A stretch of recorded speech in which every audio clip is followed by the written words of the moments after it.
Boker Tov, Refoua Shlema pour Mademoiselle Sandrine Badjanine, Bezat Hashem, qui est Refoua Shlema.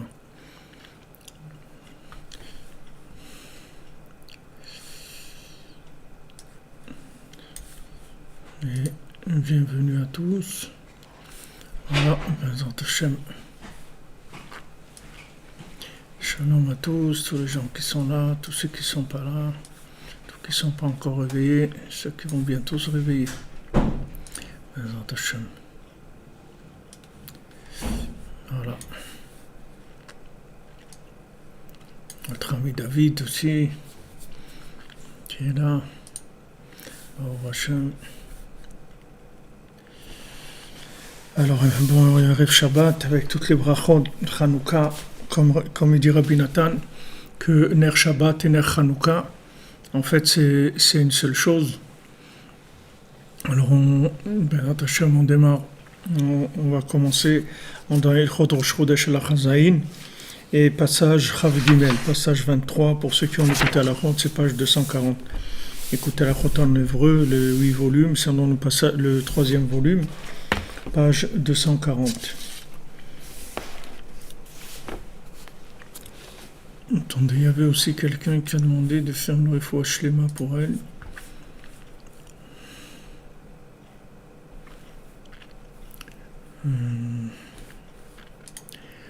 Pour refoua shlema de Ani Chaya Chana, Bat Sarah, et de Ariel Shlomo Chaim Ben Chana.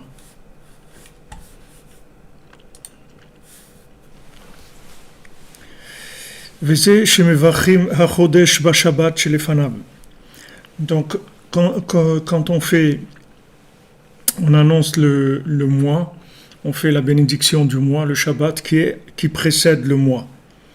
Comme on a fait la semaine dernière, Shabbat dernier, puisque maintenant Rosh Chodesh, c'était lundi et mardi, donc le Shabbat d'avant, on a fait la bénédiction du mois. Qui Shabbat Kvi'a Vekayama, comme la Gemara dit dans Psachim, parce que le Shabbat c'est quelque chose de fixe et qui se maintient pour l'éternité. C'est quelque chose qui n'est pas en rapport avec ce qui se passe dans le monde.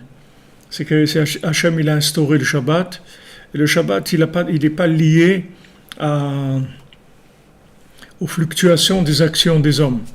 Tout ce qu'il y a dans le monde, ça bouge avec l'homme. C'est-à-dire, si l'homme il se comporte bien, alors la nature elle marche bien, les animaux ils sont bien, les hommes c'est sûr qu'ils sont bien, tout le végétal il est bien, le minéral il est bien, le climat est bien, tout est bien, parce que ça dépend des actions des hommes. Si l'homme il se comporte mal, alors aussi le décor dans lequel il vit, il va aussi être influencé par son comportement. Mais le Shabbat, il ne dépend pas du tout de ce que l'homme y fait. Le Shabbat, c'est quelque chose de fixe qui est descendu dans ce monde et qui est absolu. Maintenant, la rentrée dans le Shabbat, c'est-à-dire la participation au Shabbat, le droit d'accès au Shabbat, le niveau d'accès au Shabbat, ça dépend de l'homme, son niveau d'accès. Mais lui, le Shabbat, lui, il ne bouge pas, il est absolu. C'est-à-dire qu'il n'est pas influencé par le comportement d'en bas. C'est un jour qui vient d'en haut. C'est pour ça que Hachem il a appelé, j'ai un cadeau, j'ai une matana. Voilà, je vais vous faire cadeau un jour. Ce jour-là, c'est le repos. C'est le repos, ça veut dire le repos de la matière, le repos justement du rapport avec la matière. C'est un jour où on se recharge en énergie et on se connecte à l'infini. וכל קדושת ראש חודש שבו תלויים כל המועדים שנמסר לישראל לחכמים לקדש החודש לפי דעתם כנ"ל.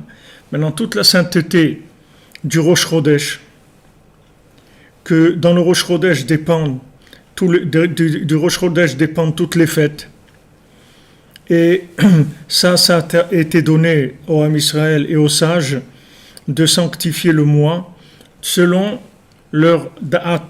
C'est-à-dire que maintenant, les Chachamim, ils vont décider d'après ce qu'ils sont, c'est-à-dire ce qu'ils voient dans le monde, ce qu'ils voient ce qui se passe, alors ils vont décider comme ça, ils vont dire voilà, tel jour, c'est Rosh Chodesh. C'est eux qui vont décider. Une fois qu'ils vont décider, après tout le système, il va se mettre en place par rapport à ça. Mais c'est eux qui vont décider quand est-ce que c'est Rosh Chodesh. Et donc après, toutes les fêtes, tout va dépendre de ce qu'ils vont décider.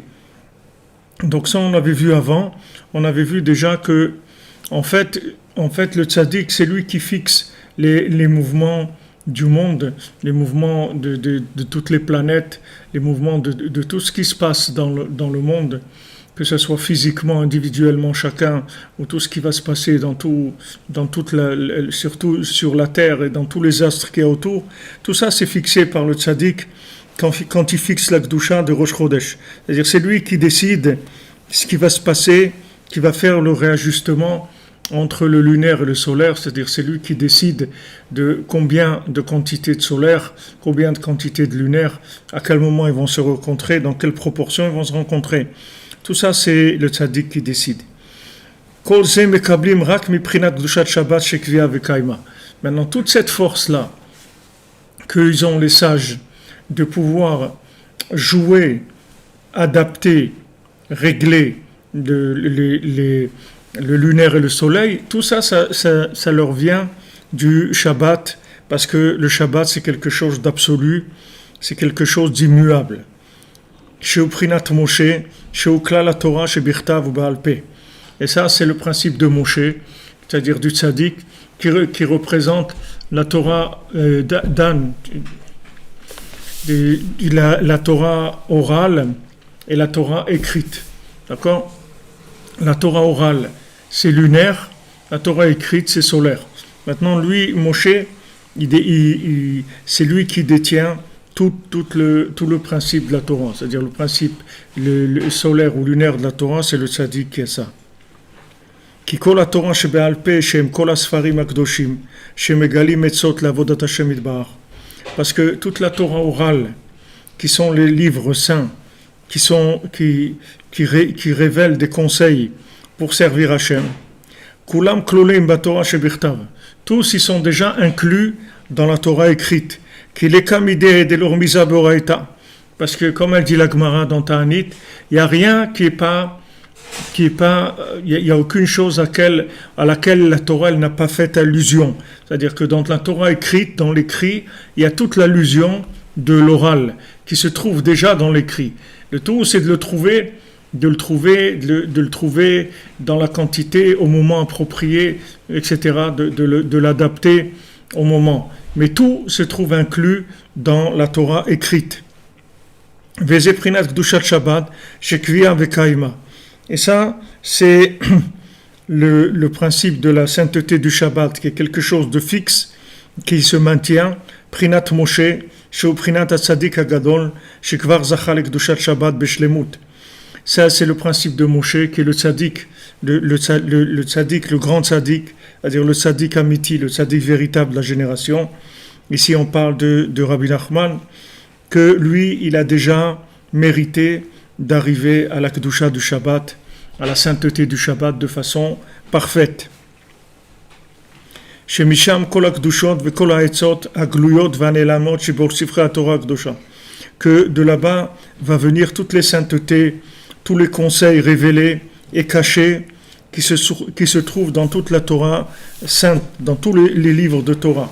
Tout ce qui se trouve dans les livres de Torah, ça vient uniquement du fait qu'il y a une base, que cette base-là, elle est immuable.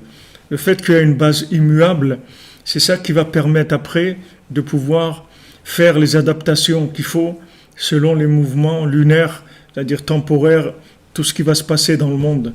Alors selon ces mouvements-là, on va puiser dans la Torah écrite ce qu'on va avoir besoin à l'oral. L'oral, ça veut dire tout ce qui va être les moyens de communication de la génération dans laquelle on vit, le langage de la Torah, le niveau de la Torah, sur quoi on va insister plus, sur la prière, sur l'étude, sur Eretz Israël, sur la nourriture, sur le mariage, sur l'alliance, sur quoi on va insister plus, comment on va, selon la génération. Alors ça vient du fait qu'il y a un côté qui est absolu dans la Torah, qui vient de Shabbat. C'est-à-dire ce côté absolu, c'est lui qui permet après la relativisation à tous les niveaux. S'il n'y avait pas ce côté absolu-là, on ne pourrait rien faire. Parce que si maintenant il y a tout qui bouge en même temps, alors comment vous allez faire pour avancer?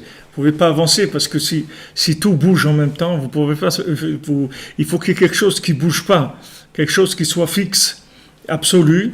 Et à partir de ça, après, vous développez des applications dans le lunaire. Valken mevachim achodesh mikodem beshabbat. Donc c'est pour ça que le Shabbat d'avant le mois, le début du mois, on fait la bénédiction du mois dans le Shabbat. Pour dire, regardez, sachez que maintenant ce mois-là, qui est maintenant lunaire et solaire aussi, sachez d'où il vient de Shabbat. C'est de là où on va commencer à préparer le mois à venir dans la semaine qui suit. Donc le Shabbat, on fait la bénédiction du mois, et ensuite dans la semaine, c'est le Rosh Chodesh, le premier jour du mois. Mais on nous annonce que, voilà, sachez que maintenant, tout ce qu'il va y avoir comme révélation, que ce soit au niveau de la Chokhmah, de la connaissance, c'est-à-dire au niveau solaire, ou que ce soit au niveau du vécu, de la prière, tout ça, sachez que ça vient d'une seule chose, ça vient de ce Shabbat-là qui est absolu. C'est-à-dire ça vient d'une notion absolue. Alors ce principe-là, dans la racine, il est Shabbat, et dans le monde, il y a le Shabbat du temps, qui est le principal, puisque comme on en a parlé souvent, le temps c'est la chose principale qui a été créée, donc tout va dépendre du temps. C'est-à-dire que la gestion du temps, c'est la chose la plus importante qui existe. Il n'y a pas une perte dans le monde comme la perte du temps. C'est la chose la pire qui existe dans le monde. De perdre son temps, il n'y a pas pire c'est la chose la pire qui existe. La oisiveté, comme ça, oisif, quelqu'un il perd son temps, il fait rien du tout. Il est là, il brûle les heures. Il tue le temps, comme disait Rav Chaïki dans le Shalom. Faut pas tuer le temps, hein. Faut pas tuer le temps. C'est-à-dire, il faut pas tuer le temps, il faut faire vivre le temps. Le temps, c'est la chose la plus importante qui existe. Et le facteur absolu qu'il y a dans le temps, c'est Shabbat. Parce que le Shabbat, c'est un grand miracle. C'est pour ça que c'est un cadeau. Un cadeau, ça veut dire, quand on parle de cadeau, ça veut dire, ça ne fait pas partie du salaire. C'est-à-dire, quand on parle du 13e mois, on va faire cadeau à quelqu'un le 13e mois, ça veut dire, c'est pas compté dans les 12 mois où il a travaillé. Pendant 12 mois, il a travaillé, et le 13e mois, c'est cadeau. C'est-à-dire, rien à voir avec ce qu'il fait. Alors, Hachem, il a dit, voilà, j'ai un cadeau qui se trouve dans mes trésors, dans mes trésors, Bebet Gnazai, là où je mets mes trésors, et ça s'appelle Shabbat. Voilà, je veux le donner, je vais le faire cadeau à Israël, je vais lui faire cadeau le Shabbat. Alors maintenant, ça s'appelle un cadeau parce que normalement, ce monde-là, il est fait pour bosser. Il n'y a pas un yad de Shabbat. Normalement, ce monde-là, ça doit être 7 jours de boulot. C'est tout. Pourquoi 6 et le 7e, on s'arrête. Alors Hachem, il nous a fait ce cadeau-là, qu'il nous a donné un jour, qui n'a rien à voir avec toutes les fluctuations, tous les mouvements du monde. Et ce jour-là, on va se régénérer en énergie absolue, c'est-à-dire en parfum, en esprit des mondes supérieurs. C'est-à-dire c'est un jour d'esprit, un jour où on va arriver à des grandes connexions avec le monde supérieur. Bien sûr, tout dépend de la préparation, combien quelqu'un s'est préparé, combien quelqu'un il a attendu le Shabbat depuis le dimanche, combien il a prié, combien il aime le Shabbat. Alors dans le temps, qui est l'élément principal, puisque c'est de ça que tout va dépendre, il y a le Shabbat du temps, la journée du Shabbat. Maintenant, dans la terre elle-même, c'est-à-dire dans le principe de la terre, du territoire, il y a un territoire qui est shabbatique, c'est Eretz Israël. Eretz Israël elle-même, elle fait la Shemitah, c'est-à-dire elle garde la 7e année où on fait la jachère, je ne sais pas comment ça s'appelle, c'est-à-dire on laisse la terre pendant une année, on ne la cultive pas, et ça s'appelle l'année de la Shemitah, c'est-à-dire on laisse la terre se reposer. Donc la terre d'Israël, c'est le Shabbat du principe de la terre de ce monde. C'est une terre qui est inclue dans Shabbat. Donc c'est une terre de référence, c'est une terre d'absolu, c'est une terre qui attire. C'est pour ça que tout le monde est attiré par Eretz Israël, que tout le monde veut Eretz Israël, que tout le monde désire le cœur du monde qui est Israël et le cœur du cœur qui est Jérusalem. Tout le monde se bat pour Jérusalem, tout le monde veut Jérusalem, tout le monde veut en faire sa capitale, tout le monde veut en faire son centre de religion. Pourquoi si quelqu'un a une religion, pourquoi il faut qu'il vienne à Jérusalem? Il ne peut pas aller prier ailleurs. Qu'est-ce qu'il a à voir avec Jérusalem? Non, tout le monde veut Jérusalem, c'est la base de tout. Tout le monde sait que Yerushalayim, c'est l'endroit de la perfection, c'est l'endroit de l'absolu sous la forme de la terre. Alors il y a l'absolu dans le temps, c'est Shabbat, l'absolu de la terre, c'est Eretz Israël, et l'absolu du genre humain, c'est le tzaddik. Le tzaddik, il s'appelle Shabbat. On voit que les élèves de Rabbi Shimon, ils l'appelaient Shabbat, Rabbi Shimon. C'est-à-dire le tzaddik qui s'appelle le Shabbat du genre humain, c'est l'absolu du genre humain. C'est quelqu'un qui n'est pas dans la relativité de ce monde, c'est-à-dire il s'est complètement inclus dans l'absolu. Donc ces éléments-là, c'est eux qui sont déterminants pour la connexion, si on veut se connecter à la vérité, au Emet Le'amito, c'est-à-dire si on veut trouver une vérité qui soit l'absolu dans le relatif. Alors voilà, on a des éléments qui sont immuables. C'est le Shabbat dans le temps, le Shabbat dans la terre, Eretz Israël, et le Shabbat de l'humain qui est le tzaddik de la génération. Alors maintenant, donc, puisqu'on va rentrer dans le mois, c'est-à-dire on va rentrer dans les comptes, dans les jours, dans des mouvements, dans des évolutions, une évolution des choses. Alors on va commencer d'abord par sanctifier le mois dans Shabbat pour le connecter à l'absolu. Kikol Gdushat Rosh Chodesh Sheu Soda Ibour, parce que toute la sainteté du Rosh Chodesh, qui est le Soda Ibour, qui est le secret du Ibour. Qu'est-ce que c'est le secret du Ibour? On en a parlé déjà avant. Le Soda Ibour, ça veut dire qu'il y a un secret de rattrapage du système lunaire par rapport au système solaire. C'est-à-dire le système lunaire, il est un petit peu en retard par rapport au système lunaire, puisque par rapport au système solaire, puisque la Lune, elle reçoit du Soleil. Donc le fait que la Lune, elle reçoit du Soleil, il y a un petit décalage dans le temps. Ça entraîne un petit décalage dans le temps. Et ce décalage-là, il faut le rattraper pour que les choses soient toujours équilibrées, qui ne viennent pas Pessah, ils ne tombent pas en hiver, et Hanouka, ils ne tombent pas au mois d'août. Il faut que les choses, elles soient toujours dans le temps, qu'elles soient adaptées en harmonie avec le temps. Donc pour ça, il faut faire un rattrapage du lunaire par rapport au solaire. Alors les Chachamim, ils calculent et ils décident que par exemple ce Rosh Chodesh, il va y avoir 2 jours de Rosh Chodesh, que cette année, il va y avoir un 13e mois, par exemple, de Hadar Sheni. Tout ça, ce sont des rattrapages des décalages qu'il y a. Parce que sinon, s'il n'y avait pas ce rattrapage-là, on serait complètement perdu. Parce qu'on serait rentré dans des interprétations qui nous auraient emmenés complètement et nous auraient fait dérailler complètement. On aurait déraillé complètement. Pour pas dérailler, on a besoin de tout le temps de se remettre sur les rails. Parce que le côté lunaire, il a tendance à être tiré par la matière. Donc comme il est tiré par la matière, il a besoin de rattrapage tout le temps, c'est-à-dire d'une remise à jour tout le temps, de remettre les pendules à l'heure, comme on dit tout le temps. Vous voyez, des montres, elles avancent un petit peu, allez, il faut la remettre, elle recule, alors on est obligé de la régler tout le temps. C'est rare, des montres qui bougent jamais, qui sont impeccables et tout, ça doit sûrement exister, mais en général, la plupart des montres, elles ont toujours aussi un petit peu, elles bougent un petit peu. Elles sont un peu solaires ou un peu lunaires, elles ont des décalages un petit peu, elles boitent un peu à droite ou à gauche. Alors l'individu sur Terre, bien qu'il soit honnête, sincère, qu'il cherche tout ce que vous voulez, il y a un problème de décalage. Le fait que maintenant on a un corps et une âme, et que le corps il est attiré par la matière, et que l'âme elle est attirée par le spirituel, donc l'âme elle a tendance à aller vers le haut, et le corps il a tendance à aller vers le bas, donc il y a besoin tout le temps de se retrouver et de se rééquilibrer, sinon ça aurait déraillé, on ne peut pas tenir. Donc les Chachamim, ils calculent justement ce décalage qu'il y a, et ce décalage il va être rattrapé par les jours qui vont dire, voilà, on va ajouter un jour de Rosh Chodesh, ou on va ajouter un mois dans l'année. Ces calculs-là, ce sont des calculs qui sont très profonds, qui viennent ce sont des grands secrets qui ont été donnés au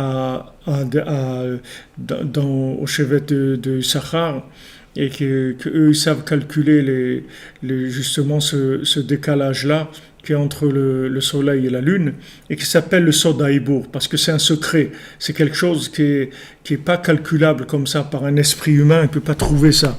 C'est un secret qu'Hachem il a donné, comment on fait pour équilibrer la lune et le soleil. Et Béhémet, ce secret-là, c'est en fait le secret de la vie, parce que si quelqu'un il a cet équilibre-là, il n'a aucun problème dans sa vie.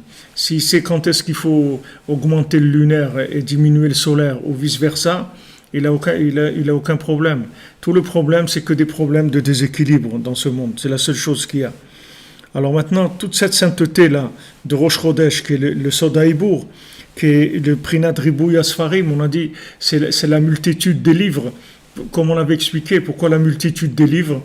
Parce que chaque livre, en fait, il vient pour rétablir un équilibre, pour donner une explication plus claire par rapport à la génération, par rapport au temps où on se trouve. Chaque livre qui sort, c'est un nouveau réglage, si on veut. C'est un langage adapté à la génération qui va permettre aux gens de se connecter avec leur cœur, c'est-à-dire ils vont comprendre de quoi on parle. Alors que si maintenant on a amené des livres, qu'on a amené que des livres basiques, alors ces livres basiques, ils seraient incompréhensibles. Même la Torah orale, pour nous, elle est incompréhensible, parce que même la Torah orale, pour nous, ça s'appelle la Torah écrite. C'est pas de la Torah orale. La Torah orale, c'est vraiment de la Torah qui nous parle aujourd'hui. Aujourd'hui, là où on est, avec toutes les épreuves dans lesquelles on vit, avec tous les problèmes qu'il y a pour se marier, pour rester marié, pour d'internet, des trucs, tous ces problèmes qu'il y a, qui sont des problèmes nouveaux, qui sont des maladies nouvelles, il y a un langage qui permet de se battre contre ces choses-là et de s'équilibrer et de ne pas se laisser avoir. Maintenant, ce langage-là, c'est ce qui s'appelle principalement la Torah orale. Maintenant, tout le langage qui est de générations avant, ça s'appelle un langage de Torah écrite, même si c'est oral, même si à l'époque c'était de l'oral. Mais aujourd'hui, c'est de l'écrit. Pourquoi c'est de l'écrit ? Parce que, comme il nous a dit que ce qui est écrit, ça veut dire que ça fait allusion à ce qui se passe aujourd'hui, mais c'est qu'une allusion. C'est-à-dire il faut arriver à comprendre l'allusion et la faire sortir et l'interpréter et en trouver un conseil pratique et concret qui va nous permettre de sortir de nos épreuves. Donc maintenant, tout ce qu'on a besoin de chercher des allusions, ça veut dire que c'est de la Torah écrite. Là où c'est clair, il n'y a pas besoin d'allusions, parce que c'est clair. Le langage est clair, voilà ce qu'il faut faire. Ça, clair.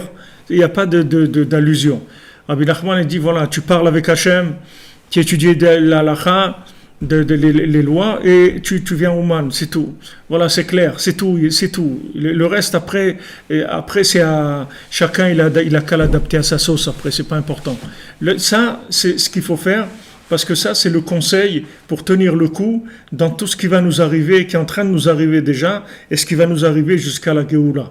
Comme je vous ai dit hier, Rabbi Nathan, il a dit, Gog ou Magog, il n'y aura pas, mais par contre, il va y avoir des déluges d'hérésie, de kfira, c'est-à-dire que les gens, ils vont avoir des difficultés à avoir la émouna dans Hachem.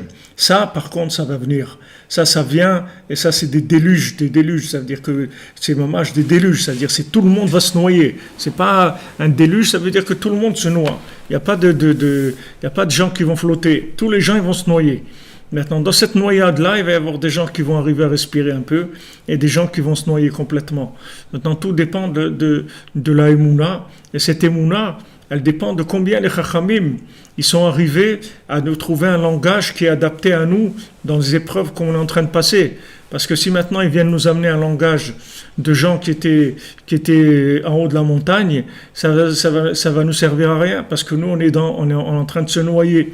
Donc, c'est pas un langage d'alpiniste qu'il nous faut. Il nous faut un langage de scaphandrier. C'est pas d'alpiniste. Parce que l'alpinisme, ça fait longtemps que c'est terminé. Ça fait très longtemps que des alpinistes, il n'y en a plus.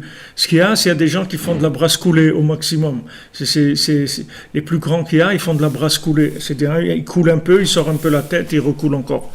Ça, c'est le maximum qu'il y a. Donc, il faut une méthode pour vivre ça. Sinon, les bonhommes, il va se laisser emporter. Il peut pas. Il peut pas. C'est un courant, c'est un déluge. C'est comme le déluge de Noé, mais bien pire que ça, parce que c'est un déluge dans la tête. C'est pas un déluge S'il y avait de l'eau dehors, alors quelqu'un se fabrique un Yellow Submarine, et c'est tout, un petit sous-marin jaune, et il essaye de s'en sortir. Mais le problème, c'est que c'est pas de l'eau, c'est dans la tête, dans les cœurs, dans la tête. C'est-à-dire, il y a un manque de mouna, il y a un manque de foi, il y a un manque de confiance en soi, manque de confiance en les autres, manque de confiance dans le tzaddik, manque de confiance dans Hachem. Tout ce manque de confiance, c'est la noyade. C'est la preuve de la noyade. Quand vous voyez des gens qui sont en train de divorcer, des gens qui se disputent, des gens qui se haïssent, des gens qui se font la guerre, tout ça, c'est la preuve de la noyade, que les gens ils sont en train de se noyer complètement. C'est pas de leur faute. C'est pas eux qui sont pas bien. Il y a personne qui est pas bien. Tous les gens, ils sont bien. Le seul problème qu'il y a, c'est qu'ils n'ont pas les médicaments pour lutter contre les problèmes qu'il y a. C'est tout. Mais tous les gens, ils sont bien. Il n'y a personne qui n'est pas bien. Il n'y a personne qui naît tordu. Il n'y a pas des gens tordus. Il y a des gens qui sont portés par le déluge, c'est tout. Il y a des gens qui naissent avec des handicaps au départ, qui sont des gens nerveux, méchants, envieux, tout ce qu'on veut. Mais des gens qui sont perdus, qui n'ont rien à faire d'eux, ça n'existe pas. Des gens qui n'ont aucune chance de s'en sortir, Hachem, il ne les laisse pas être vivants.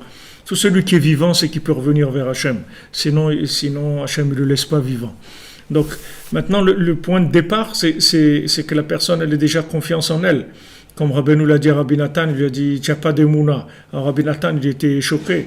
Alors Rabbeinu lui a dit, tu n'as pas d'émouna en toi, tu n'as pas confiance en toi, que tu es quelqu'un d'extraordinaire, tu es quelqu'un de très grand. Tu n'as pas confiance en toi. Et si tu n'as pas confiance en toi, tu ne peux pas aller plus loin que ça. Tu ne peux pas avancer. Comment tu vas avancer ? Comment tu vas tu veux lever 100 kilos si 10 kilos déjà tu dis que tu peux pas les lever? Comment tu vas lever 100 kilos? Comment tu vas commencer à être ma'amine dans le tzaddik, être ma'amine dans le Shem, si toi-même tu n'as pas confiance en toi? Donc ce déluge-là, il ramasse les gens. Et tous les gens qui ont des problèmes, pourquoi ils ne se marient pas les gens? Parce qu'ils n'ont pas confiance en eux. Et donc ils n'ont pas confiance en eux, ils n'ont pas confiance dans l'autre. Et quand ils se marient après, ils n'ont pas confiance, ils se disputent et Shalom, ils divorcent. Et ils ne montent pas en Eretz Israël, les gens. Pourquoi? Parce qu'ils n'ont pas confiance en eux.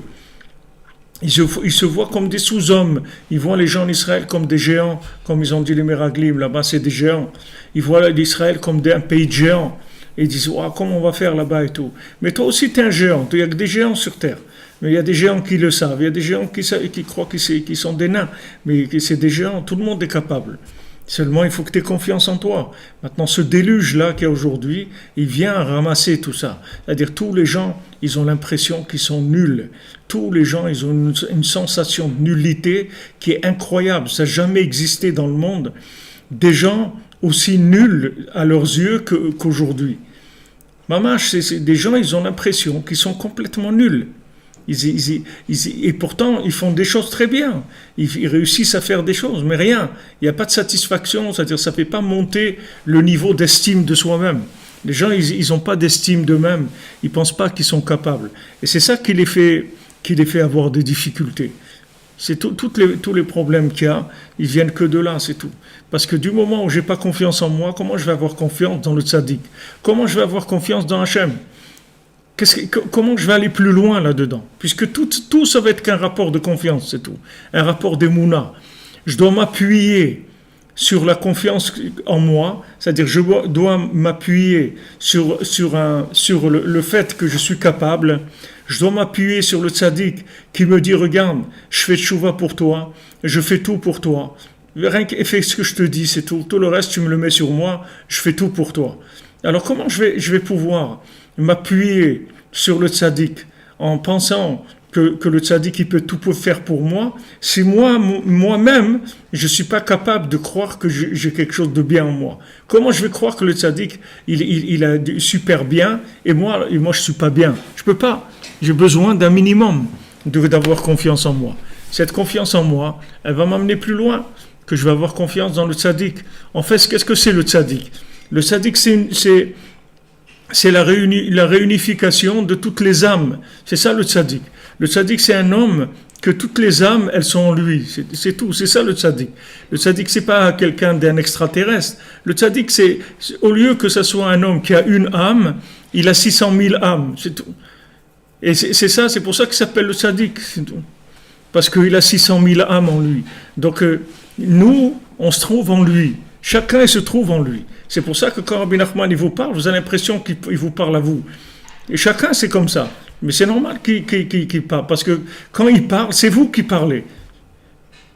Lui, il parle comme si c'est vous qui parlez. Donc c'est sûr que vous allez vous comprendre, puisque c'est vous-même qui vous parlez à vous-même. Donc c'est sûr que vous comprenez. Vous vous sentez concerné par ce qu'il dit. Parce que c'est vous qui vous parlez à vous-même. Votre âme, elle est inclue dans le tzaddik. Et le tzaddik, il est inclus dans Shem. Mais ces étapes-là, elles ne peuvent pas fonctionner si le point de départ ne marche pas. Si tu ne crois pas que tu as une âme, et que cette âme-là, c'est un point divin qui n'a rien à voir avec le temps, ni avec l'espace, ni avec la matière, ni avec l'époque, ni avec rien du tout, qui est quelque chose de complètement transcendant, si tu ne crois pas ça, où tu vas aller? Tu vas aller où? Tu peux pas bouger du tout. Tu es figé, tu es sclérosé, tu ne peux pas bouger du tout. Donc il faut commencer avec ça. Il faut commencer d'abord par enlever l'hérésie qu'il y a dans son cœur. C'est cette hérésie qui nous dit qu'on vaut rien, qu'on n'est pas capable, qu'on a échoué dans notre vie, qu'on est une épave, qu'on est un truc, tout ce que vous voulez, tout ce qu'il peut y avoir comme point négatif. Alors Benou, il a dit voilà, il voit le bien qu'il y a dans chacun et avec ça il construit le Mishkan. Le tzaddik il prend les points positifs qu'il y a dans chacun, avec ça il construit la maison d'Hachem. Avec le point positif qu'il y a dans chacun. Mais ce point positif, il faut d'abord le croire qu'on l'a. Même si quelqu'un il est tellement désespéré qu'il ne voit même pas un point positif en lui, il doit avoir la émouna que ce point positif, il existe. Il doit avoir confiance, il dit, c'est sûr que si je vis, qu'est-ce qui vit? C'est le positif, qu'est-ce qui vit? Le négatif, il n'y a pas de vie, c'est la mort, le négatif, il n'y a rien.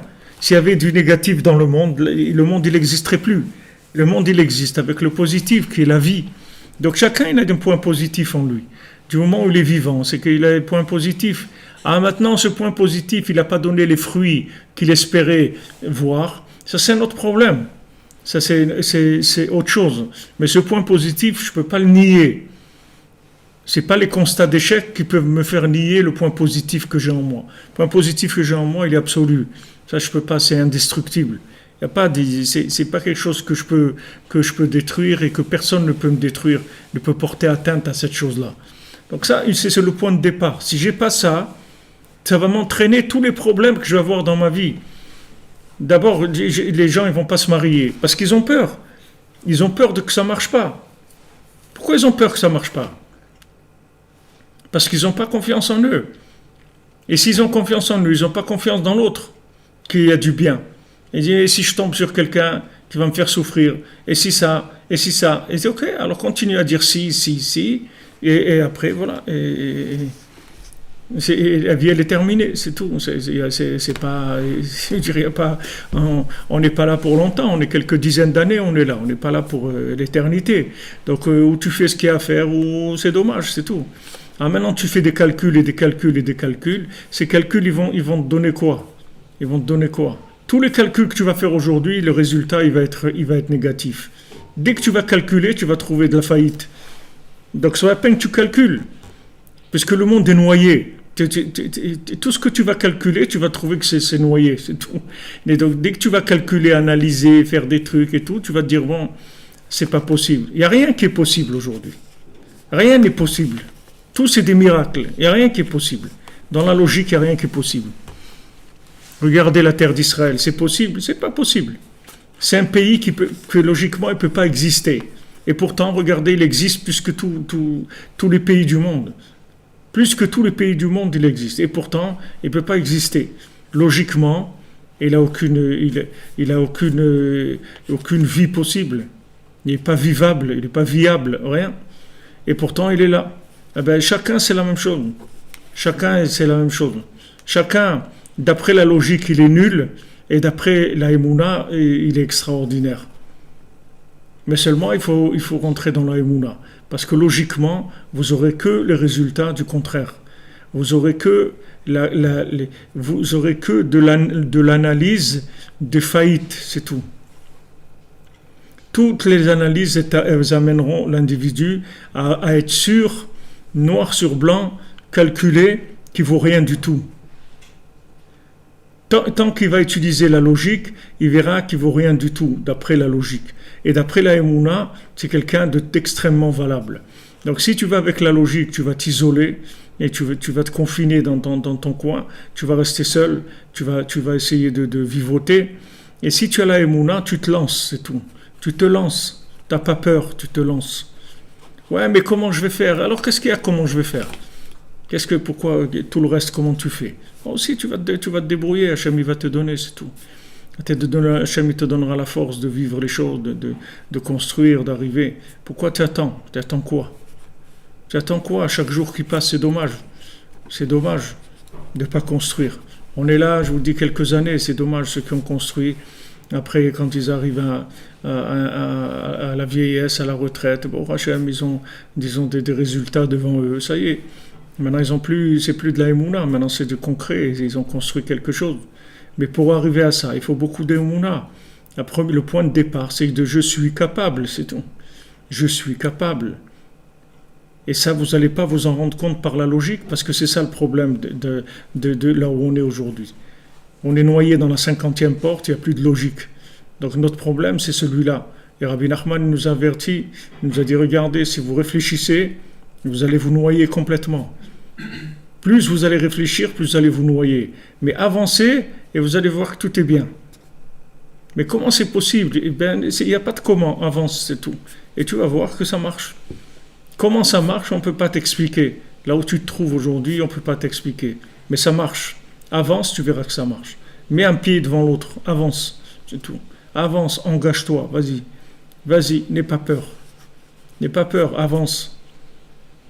Rabbi nous l'a dit, voilà, ce monde-là, c'est un pont étroit. Et il ne faut pas avoir peur, c'est tout. Aïkar, l'olefached klal, il ne faut pas avoir peur. Il ne faut pas avoir peur, c'est étroit, mais il faut y aller, c'est tout. On n'a pas le choix, on n'a pas le temps passe, on n'a pas le choix. Il faut avancer. Il faut avancer, il faut avoir confiance en soi, il faut dire je suis capable, c'est tout. Je suis capable parce que ça vient d'Hachem, c'est tout, c'est pas moi. C'est Hachem qui m'a créé. Hachem, il m'a donné la capacité de réussir. Vous croyez Hachem, il va nous créer des gens, des ratés? Hachem, vous croyez qu'il crée des ratés? C'est des gens qui veulent être des ratés. Mais Hachem, il ne crée pas des gens ratés. Hachem, il crée des gens parce qu'il les aime et ils veulent qu'ils réussissent. Hachem, il ne crée pas des ratés. Donc seulement, il faut savoir que de nos jours, il n'y a que la Emouna, c'est tout. Et cette Emouna, elle est énormément fragilisée. Rabbeinu, il a dit qu'il faut insister beaucoup sur la Emouna parce que ça va être la chose la plus difficile. La chose la plus difficile à la fin des temps, de s'accrocher à la Emouna. Tu vas rien voir, tu vas croire qu'il n'y a rien, et en fait tout est là. Et toi, tu vas croire qu'il n'y a rien. Et si tu as la Emouna, après tu vas te rendre compte que oui, ça marche. Et ça va te donner plus de force et tu vas avancer plus et encore plus et encore plus. Et voilà, après ça y est, tu es sorti de la boue, tu commences déjà à voir un petit peu les premiers rayons de soleil. Mais au début, tout a l'air obscur, complètement obscur. Tu crois que tu ne sais même pas comment tu vas commencer à faire. Il n'y a pas de pourquoi, comment, tout ça, il faut enlever tout ça. Il faut avancer, c'est tout. La Emouna, c'est tu avances. Tu avances, tu ouvres ton cœur et tu avances. Et les choses elles vont venir vers toi et tu t'engages, c'est tout. Et tu n'as pas peur. Tu n'as pas peur parce que tu as la Emouna. Tu as confiance en toi, tu as confiance dans le Tzaddik, tu as confiance dans Hachem. Et avec ça, tu n'as rien à craindre du tout. Tu peux avancer. Alors maintenant, tous ces Sfarim-là, tous ces livres-là, en fait, ils viennent pour nous connecter avec Hachem dans les situations dans lesquelles on se trouve aujourd'hui. Et ces Sfarim-là, ils marchent avec Emunat Chachamim. C'est-à-dire que si on n'a pas la confiance dans les sages, alors les livres, ils ne peuvent pas nous parler. Le livre, il va te parler, il va devenir parlant quand tu vas avoir confiance dans celui qui a écrit le livre. Quand tu vas savoir que quand Rabbi Nachman il a écrit un livre, c'est des choses qui viennent d'endroits très élevés. Et donc, tu peux lui faire confiance. Et à ce moment-là, tu vas voir que le texte, il va s'ouvrir et il va te parler à toi, à l'endroit où tu te trouves, et tu pourras trouver le bon conseil. Alors tout ça, ça vient du principe de Shabbat, c'est-à-dire du principe de l'absolu. Toutes ces choses-là dont on a parlé, de la Emouna, du Tzadik, tout ça, ça vient de Shabbat. Ça vient du fait que Hachem, il a fait un miracle tel qu'il a créé un jour où il arrête le monde. Un jour d'arrêt du monde. Comme on dit, quand on dit le Kiddush de Shabbat, on dit Vaïchoulou, ça veut dire ils ont été détruits. Hachem, le Shabbat, il détruit toute l'humanité. C'est-à-dire, il détruit la logique, il détruit les 6 jours, il détruit tout le fonctionnement de ce monde. C'est fini, c'est un jour où tout est détruit. C'est pour ça qu'il n'y a rien à faire, parce que le monde, il n'existe plus. Il a été détruit complètement. Et après, il va être recréé pour la semaine d'après. Mais ce jour-là, ce monde-là, ça ne sert à rien de faire des choses parce que le monde, il n'existe plus. Ce jour-là, il n'existe plus. Tout ce que quelqu'un va faire, ça ne servira à rien parce que c'est que de la simulation. Le monde, il n'existe plus, Béhémet, le Shabbat. Le monde est détruit dans sa forme matérielle, dans son rapport avec la matière. C'est plus le rapport avec la matière. C'est un jour de plaisir, c'est un jour de joie, c'est un jour où on se retrouve avec Hachem. C'est un jour de grand amour entre Hachem et sa création, parce que il a vu que ça serait pas possible. Les hommes, ils pourraient pas tenir dans un travail comme ça continuel, etc. Après, les gens, ils ont copié. Il y en a, ils ont fait le Shabbat, il y en a, ils ont fait le vendredi. Ils ont copié le Inyan du Shabbat, mais Shabbat, il y a personne qui a découvert ni le dimanche ni le vendredi avant Maaseh Bereshit. Il n'y a personne qui était là avant Maaseh Bereshit. Et même dans Maaseh Bereshit, il n'y avait personne qui était là. Donc le Shabbat, c'est la base. Après, il y a des gens qui ont copié le Shabbat comme ils en ont fait des jours de repos, etc. Mais nous, c'est pas un repos physique. C'est un repos qu'on sort du rapport avec la matière. C'est ça notre repos. C'est pas un repos qu'on va dormir. C'est pas ce repos-là. C'est le repos que ça y est, au moins un jour par semaine, au Hachem, il n'y a pas de rapport avec la matière. Il n'y a pas de rapport avec la matière. Ça y est, il n'y a plus de matière, il n'y a plus rien, il n'y a plus d'argent, il n'y a plus de téléphone, il n'y a plus de transactions, il n'y a plus rien du tout, il n'y a plus rien qui bouge. On est dans un autre monde, c'est tout pour une journée. Et ça, on en a besoin. C'est un jour d'absolu qui va nous alimenter. Ensuite, ça va donner toutes les choses dans le monde qui sont fortes, elles vont venir de ce principe-là. C'est-à-dire tout ce qui va nous donner de l'énergie, ça va venir de ces principes-là, c'est-à-dire de la non-existence de la chose dans la matière. C'est ça qui va permettre tout. C'est-à-dire que c'est le jour où on fait rien et c'est le jour où tout va se faire. Tout va se faire. Et comme c'est écrit dans la Torah, c'est pas écrit 6 jours, tu vas faire ton travail. C'est écrit Sheshet Yamim Te'ase Melacha. Pendant 6 jours, le travail il va se faire. C'est pas toi qui vas le faire. Il va se faire tout seul le travail. Comment il va se faire? Parce que tu as fait le Shabbat. Du moment où tu as fait le Shabbat, tu vas entraîner que la semaine elle va se faire elle-même. Parce que tu as été chercher l'alimentation de la semaine à son origine, dans l'absolu. Ensuite, le relatif, il est tranquille, il n'a pas de problème. Tandis que si le relatif, tu essayes de le diriger par lui-même, c'est-à-dire tu veux diriger du relatif avec du relatif, tu vas te perdre, tu vas te noyer. Mais si maintenant le relatif, tu l'attaches à de l'absolu, tu es tranquille, c'est fini, tu as de la sérénité, de la tranquillité.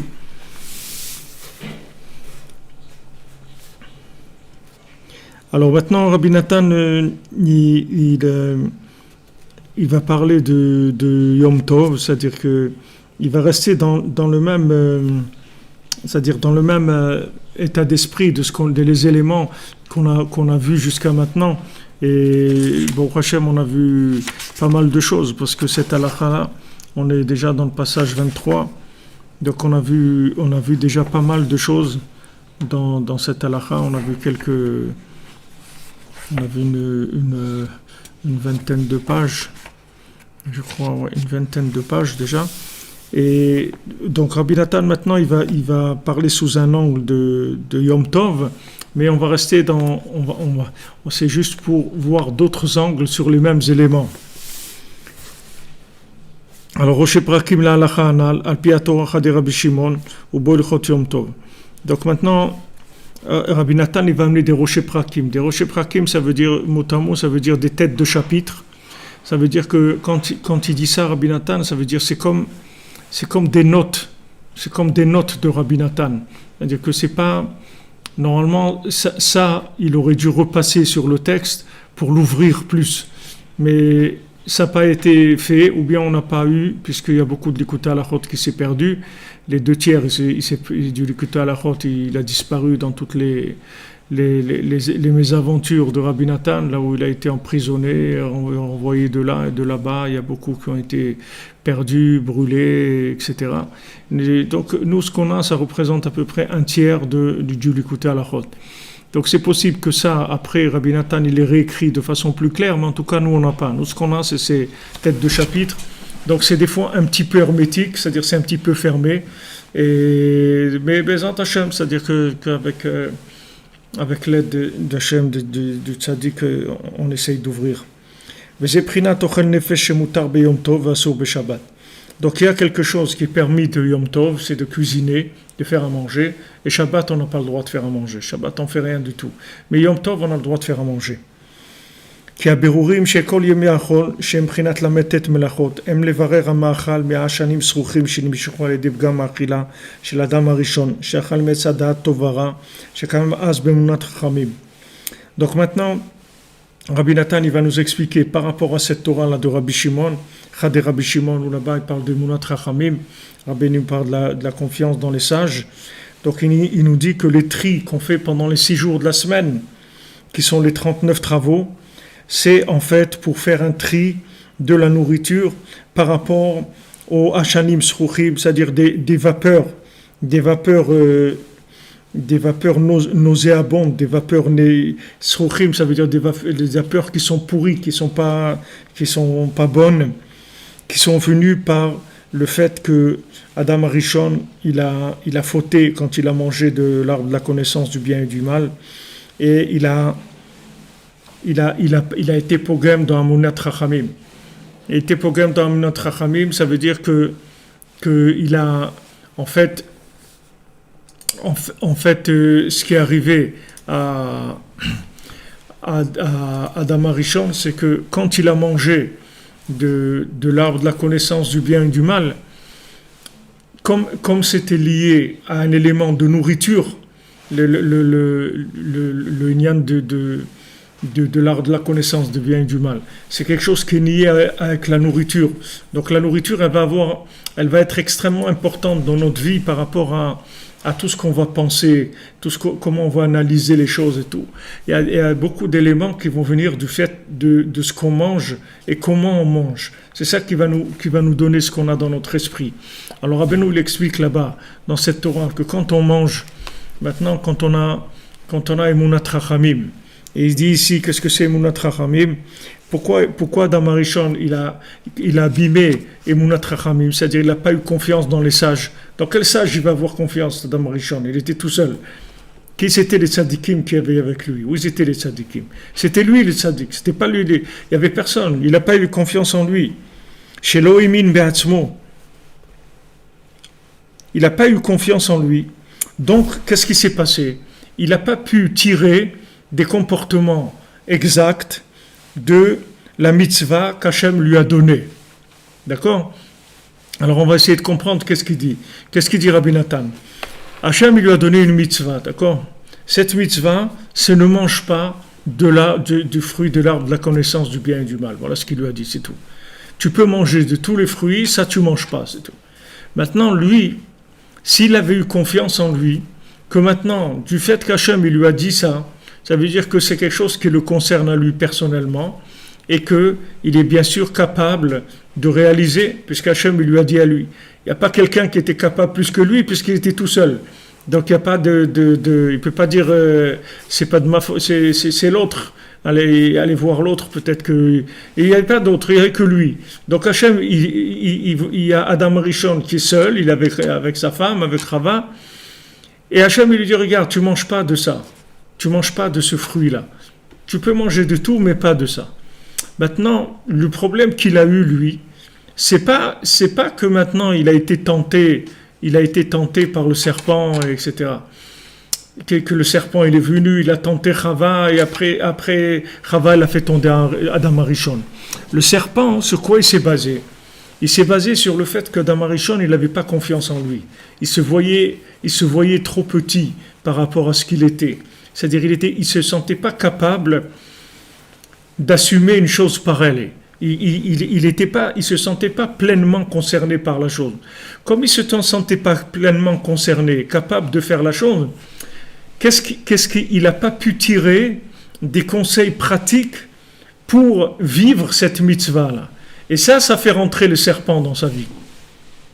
C'est comme ça que ça fonctionne. C'est-à-dire que maintenant, en fait, quand on n'a pas confiance en nous, alors qu'est-ce qui se passe? On n'arrive pas à trouver les conseils qu'il faut pour vivre la chose. Parce qu'on n'a pas confiance en nous. Si vous dites à quelqu'un, voilà, toi, sache que tu es un peintre, par exemple. Et cette personne-là, elle nous fait confiance. Dis-toi, sache que tu es un peintre. Tu es doué pour la peinture. Et cette personne, elle fait confiance à celui qui lui dit ça. Alors vous allez voir qu'il va trouver comment peindre. Il va trouver la technique comment peindre. Mais sur quoi elle se base, cette technique? C'est parce qu'il sait qu'il est un peintre maintenant. Parce que quelqu'un lui a dit. Du moment où il a confiance dans ça, ça y est, après, des techniques, il va trouver tout seul. C'est pas un problème, la technique. Mais si maintenant, tu n'as pas confiance, tu dis, ouais, il raconte n'importe quoi. Ouais, quelqu'un il m'a dit que moi, j'étais très fort en électronique. Voilà. Lui, il me dit que je suis un peintre. Ouais, chacun raconte n'importe quoi. Alors, en fait, qu'est-ce que tu vas rien faire du tout. Pourquoi? Parce que tu ne vas pas trouver des pieds. Tu ne vas pas trouver des conseils pour faire ce que tu as à faire. Pour faire ce que tu as à faire, il faut que tu sois sûr déjà de ce que tu es. Et à ce moment-là, les outils, tu vas les trouver, il n'y a aucun problème. Les outils, c'est quoi? C'est les conseils. Les conseils, c'est comment je vais faire. Mais avant de passer au comment, il faut qu'il y ait le quoi d'abord. Si le quoi, il n'y a pas le quoi, comment tu vas aller au comment? Maintenant, Adam Arishon, c'est pas qu'il n'avait pas la force de lutter contre le serpent et tout. Il aurait envoyé balader le serpent et tout. C'est rien du tout. Mais seulement le serpent, où il est rentré quand il a vu qu'il n'était pas fort, qu'il n'avait pas confiance en lui. Vous voyez ce qui se passe en Israël, c'est la même chose. Vous avez des dirigeants avant. Par exemple, Ben Gurion. Personne ne lui a dit « donne la terre d'Israël ». Celui qui lui a dit ça, il s'est mis à rigoler. Il a commencé à rire. Il a dit « moi je vais te donner la terre, mais elle n'est pas à moi la terre. La terre, elle appartient à un peuple juif depuis Abraham Avinu. Qu'est-ce que tu me demandes à moi? C'est une blague. » Mais pourquoi? Parce que c'est des gens, ils avaient confiance en eux. Tout ce qu'ils ont fait, c'est parce qu'ils avaient confiance en eux. La politique, c'était juste un moyen de mettre en place leurs idées. Ils étaient convaincus, ils avaient un idéal très très fort. Donc après, les conseils, comment vivre cette idée-là, ils les ont trouvés. Mais si maintenant tu remets en question l'idéal, c'est ce qui se passe aujourd'hui. Alors maintenant, les gens, ils sont affaiblis. Et après, ils ne trouvent pas les conseils qu'il faut. Mais ce n'est pas que les conseils n'existent pas ou que les gens ne sont pas capables. Les gens, ils sont capables. Les conseils, ils existent, ils sont là. Seulement, les gens, ils n'ont pas confiance en eux. Comme ils n'ont pas confiance en eux, ça ne descend pas dans la réalité. La chose, elle n'arrive pas à devenir réelle. Ils n'arrivent pas à réaliser leurs rêves, ce qu'ils ont en eux, parce qu'ils n'ont pas confiance en eux. Mais si tu as quelqu'un en qui tu as confiance, qui te dit, voilà, toi, tu es comme ça, et tu as confiance en lui. Si Rabbi Nachman, il te dit quelqu'un de bien, tu peux lui faire confiance, parce que lui, il ne va pas t'embrouiller. Lui, si tu dis que tu es quelqu'un de bien, tu peux vraiment lui faire confiance que tu es quelqu'un de bien. Du moment où tu es sûr que tu es quelqu'un de bien, tu vas trouver les conseils, comment être bien, comment réaliser des choses bien. Et si tu ne crois pas que tu es quelqu'un de bien, tu vas te perdre dans des bêtises. Parce que les bêtises, c'est le résultat de faire que la personne, elle est incapable. Elle croit qu'elle est incapable, alors commence à faire des bêtises. Mais si tu sais que tu es capable de faire quelque chose qui est toi-même, tu ne vas pas entrer dans des bêtises. Donc Adam Arishon, lui, ce qu'il a fait, son problème, c'est qu'il n'avait pas confiance en lui. Il se voyait trop petit. Il s'est pas vu à la dimension où Hachem il l'a créé. Et donc maintenant, quand il se voyait pas à ce niveau-là, comme on dit, noblesse oblige, c'est-à-dire quelqu'un c'est un noble, il sait qu'il est un noble. Donc automatiquement, il va pas aller vers des bêtises, il va pas aller se rouler dans la boue parce que c'est un noble. Il le sait. Donc la noblesse chez lui, il va trouver des conseils pratiques comment vivre sa noblesse. Donc si Adam Arishon, il s'était pris pour ce qu'il était, la plus grande lumière du monde, la chose la plus merveilleuse qu'Hachem il a créée, alors quand le serpent il serait venu lui dire allez truc et tout, ça l'aurait même pas intéressé, il n'a même pas le temps de regarder le serpent. Mais pourquoi il a eu une oreille pour le serpent? Comment il a écouté le serpent? C'est parce que maintenant il y avait un manque de confiance en lui. Alors maintenant ça entraînait quoi? Qu'il a mangé de l'arbre de la connaissance du bien et du mal. Mais le fait que c'est passé par la nourriture, c'est pas n'importe quoi. C'est-à-dire que ça aurait pu venir d'une autre façon. C'est passé d'Afka dans la nourriture. Alors donc maintenant la nourriture, c'est elle qui a véhiculé le problème de non-confiance en lui. C'est-à-dire le fait que maintenant, il a pas eu confiance en lui. Ça atteint la nourriture. Et ça fait que la nourriture elle-même, elle l'a fait tomber. C'est comme ça qu'il est tombé. Il est tombé par de la nourriture. Donc maintenant, ce schéma-là, c'est un schéma absolu, c'est une formule. C'est-à-dire que maintenant, aujourd'hui, qu'est-ce qui fait maintenant que quand tu manges, au lieu que tu tires des énergies positives de ton manger, tu tires des trucs qui t'embrouillent la tête, ça vient du fait que tu n'as pas confiance en toi. Si tu avais confiance en toi, quand tu manges, automatiquement, ton âme, ton effet, ton fonctionnement, ton âme de fonctionnement du corps, ton effet BMI, c'est-à-dire le côté animal qu'il y a dans l'homme, il fait les tris dans la nourriture. Il va prendre ce qui est bon pour ton esprit, il va jeter le reste. Mais si maintenant tu n'as pas confiance en toi, quand tu manges, le manger, il se mélange. C'est-à-dire que tu vas manger des trucs qui ne sont pas bons pour toi. Et ça te fait monter, Rabbeinu il dit, des vapeurs nauséabondes dans la tête. Et ça fait que tu n'arrives pas à trouver des conseils pour ce que tu dois réaliser. Alors la base de ça, c'est uniquement le fait d'avoir confiance en soi. Regardez comment c'est important, parce que c'est la base de tout. Si tu n'as pas ça, tu es en train de t'empêtrer dans un truc, tu ne peux pas sortir. Parce que même si tu fais des efforts pour sortir, quand tu manges, tu te pourris la tête. C'est-à-dire que tu pourris tes outils, tes outils analytiques pour trouver des conseils. Comment vivre, comment te réaliser, comment faire ce que tu es venu faire sur Terre. Alors après, il ne faut pas t'étonner que tu n'arrives pas à faire des choses. C'est normal que tu n'arrives pas à faire des choses. Parce que non seulement tu n'as pas confiance en toi, mais quand tu manges, tu empoisonnes ton esprit, tu l'empêches ton esprit. Tu fais monter des ashranim srouchim, c'est-à-dire des vapeurs qui sont nauséabondes et qui vont troubler ton esprit.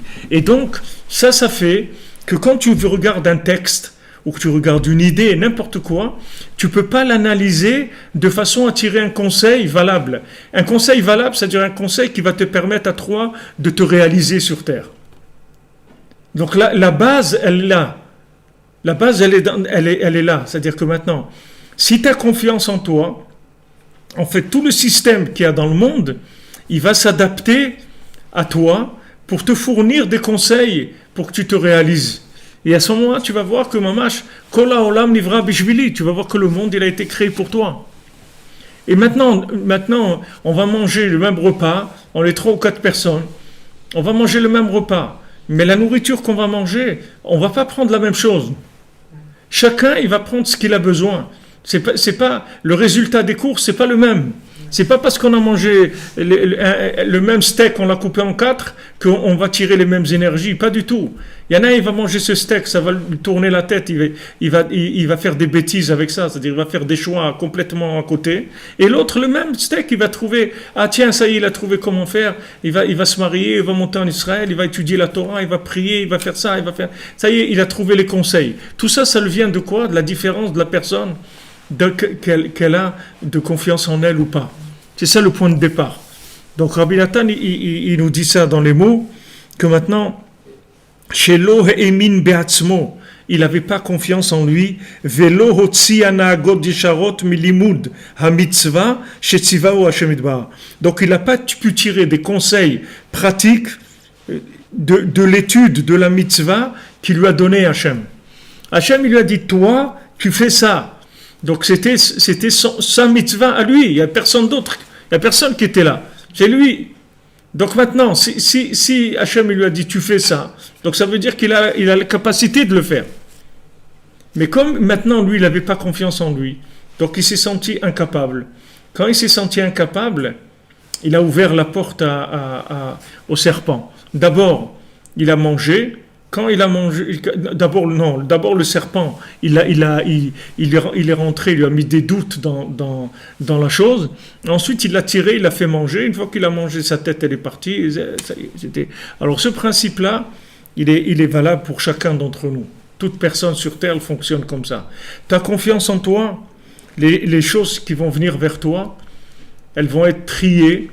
Et ça va être des conseils qui vont te permettre d'avancer et de développer toute ta vie. Et chaque jour, tu vas avancer plus vers toi-même. Comme Hachem, il a dit à Avraham Avinu, Lech lecha, va vers toi. Va vers toi. Quitte ça et ça et ça. Quitte tous les trucs que tu as pu connaître, qui ont pu t'influencer. Va vers toi-même. Va vers toi-même. Si tu veux venir vers moi, va vers toi-même. Maintenant, tu crois que Hachem, il va dire à Avraham Avinu, viens vers moi. Il dit non, ne viens pas vers moi, va vers toi. C'est comme ça que tu vas venir vers moi. Si tu veux venir vers moi, il faut que tu ailles vers toi. Parce que si maintenant, toi, tu n'es pas sûr que tu es quelqu'un de bien et que tu es capable de trouver des conseils, comment tu vas te construire, comment tu vas avancer dans ta vie, comment tu vas aller vers Hachem, avec quoi tu vas aller vers Hachem. Hachem, il va te donner des conseils, mais ces conseils, tu ne peux pas les voir, puisque maintenant, tu ne peux pas te sentir concerné, puisque tu n'as pas confiance en toi.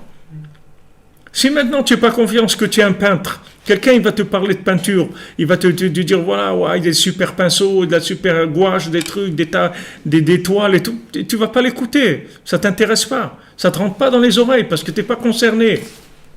Donc quand tu étudies la Torah, dans la Torah il y a tout est là. Mais seulement, si toi tu n'as pas confiance en toi, donc tu vas pas trouver ce que tu as besoin. Puisque tu n'es pas concerné par le texte. Ou bien ce qui te concerne dans le texte, ce n'est pas toi, c'est d'autres choses. Donc tu ne vas pas trouver les conseils qu'il faut. La nourriture, c'est exactement le même principe. C'est-à-dire quand tu vas manger, c'est comme quand tu vas étudier. Tu ne vas pas prendre dans la nourriture ce qui est bien pour toi, puisque tu ne sais pas qui tu es, puisque tu n'as pas confiance en toi. Donc tu vas prendre n'importe quoi dans la nourriture. Tu peux prendre des énergies de n'importe quoi, que ce n'est pas toi. Ce n'est pas pour toi, ce n'est pas du manger pour toi. C'est-à-dire que la nourriture elle-même, pour tout le monde, elle est bien. Du moment où elle est cachère, pour tout le monde, c'est valable. Mais seulement, si toi, tu n'as pas confiance en toi, tu ne peux pas aller puiser les choses qu'il faut dans la nourriture pour alimenter ton côté unique et personnel. Tu vas alimenter n'importe quoi chez toi. Et après, tu fais n'importe quoi.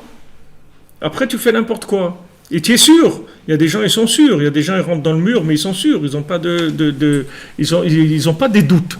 Ils sont en train de se planter complètement, mais ils n'ont aucun doute. Parce qu'ils croient que c'est ça qu'il faut faire. Mais d'où ça vient? Ça vient uniquement parce qu'il n'a pas confiance en lui. C'est ça le point de départ. Point de départ, tu as confiance en toi. Donc quand tu vas étudier, tu vas voir que la Torah, elle va te parler. Elle va te parler personnellement. Parce que tu as confiance en toi. Mais maintenant, si tu n'as pas confiance en toi, le texte, il va sortir de n'importe quoi. Tu vas trouver n'importe quoi dans le texte. Et tu risques de trouver des trucs à l'envers, qui est l'opposé de toi-même, l'opposé de la vérité, l'opposé des chemins de vie, l'opposé de tout. Tout ça vient uniquement de ça. C'est le point de départ. Donc que ce soit pour étudier, que ce soit se nourrir, c'est la même chose. Et Rabbeinu, c'est une Torah très profonde. Rabbeinu, il parle de ça, de la Emunat Chachamim, des,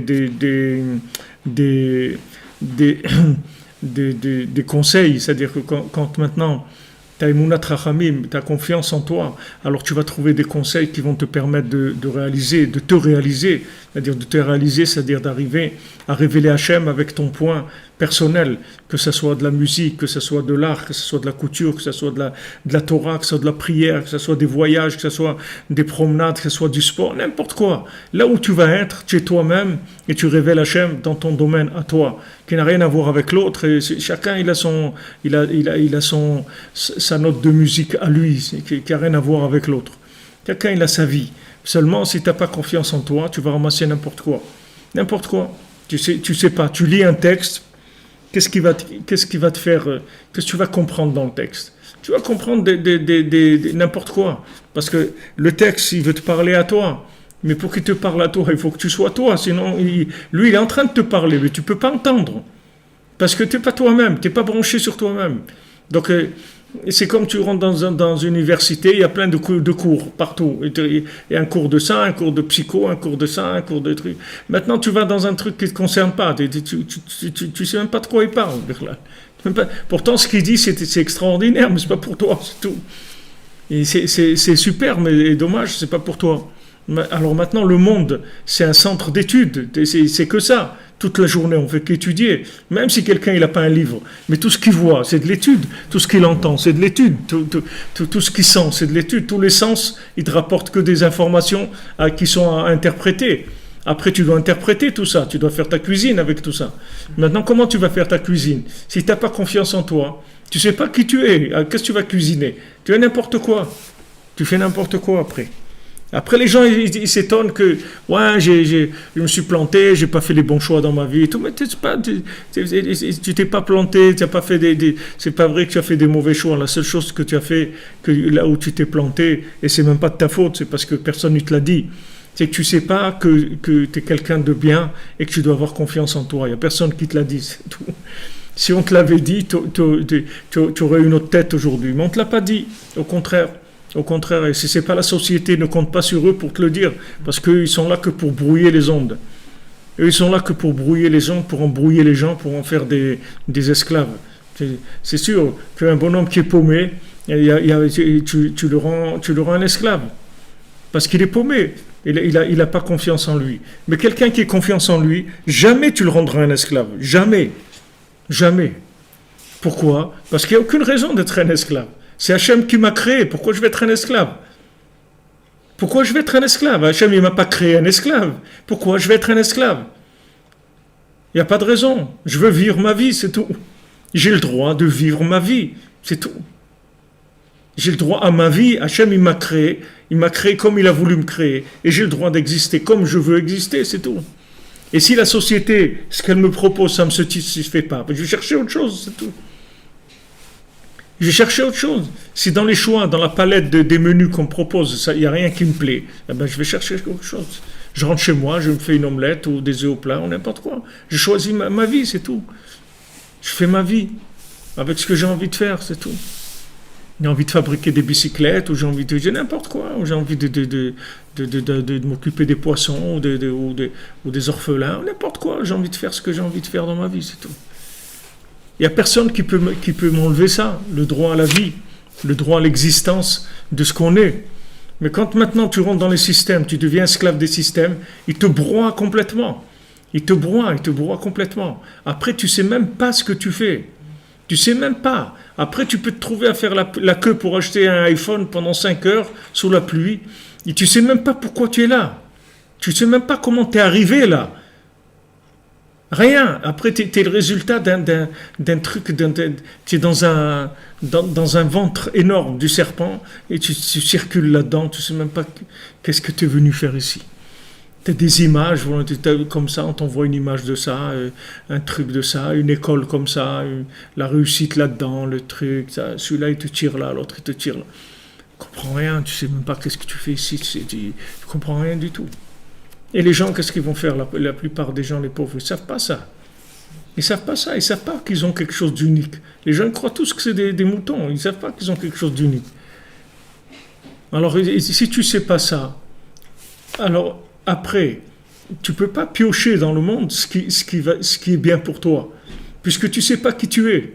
Donc, qu'est-ce que tu vas aller piocher? Ben, tu vas piocher ce que tu as vu à la télé, ou dans les journaux, ou la politique, ou ce qu'ils ont dit, voilà, maintenant la mode c'est ça, la mode c'est ça, c'est ci, c'est ça. T'as pas, qu'est-ce que tu vas faire?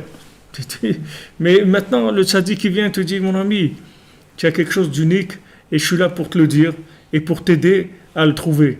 C'est ça mon but.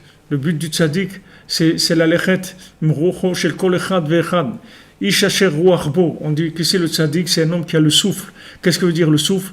C'est-à-dire il sait aller avec le souffle de chacun. C'est-à-dire que c'est chacun souffler par rapport à ce qu'il a en lui. C'est-à-dire il va te donner le souffle de vie par rapport à ce que tu es. Tu vas te réaliser, c'est tout. Et tu verras après que tu n'auras plus peur d'exister. Tu auras peur de personne. Tu vas faire ce que tu as à faire. Et si maintenant les gens ils sont pas contents, ben ils sont pas contents. Comme il a dit Menachem Begin, si maintenant l'ONU vous n'êtes pas content, vous allez tordre le nez, ben tordez le nez, je m'en fous. Qu'est-ce que vous voulez que je fasse? Qu'est-ce que vous voulez que je fasse? Mais c'est pas parce que tu tords le nez que ça change quelque chose à ce qu'il va faire. Ce qu'il a à faire, il va le faire, c'est tout. Des gens qui sont capables. Voilà maintenant Trump, ils ont voulu voter, ils ont voté à l'ONU contre le truc de faire passer l'ambassade.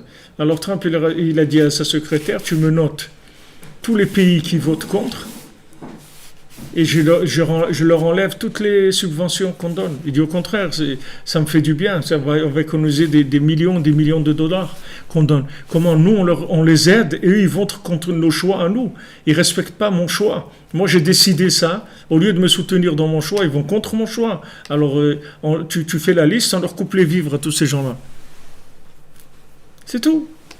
C'est normal, c'est un truc normal, non?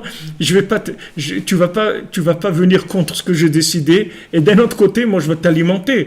Ça, c'est tout le mensonge des Européens et tout qui sont complètement mélangés dans de la mélasse d'hypocrisie, des trucs incroyables.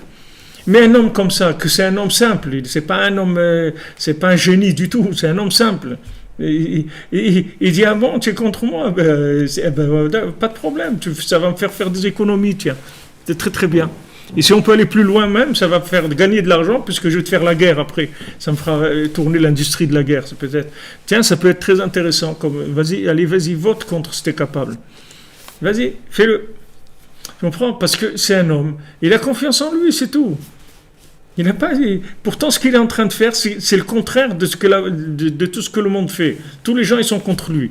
Mais tu vois que le gars, il fait ce qu'il a à faire, c'est tout. Et qu'il trouve les moyens de faire ce qu'il a à faire. Parce qu'il a confiance en lui, c'est tout.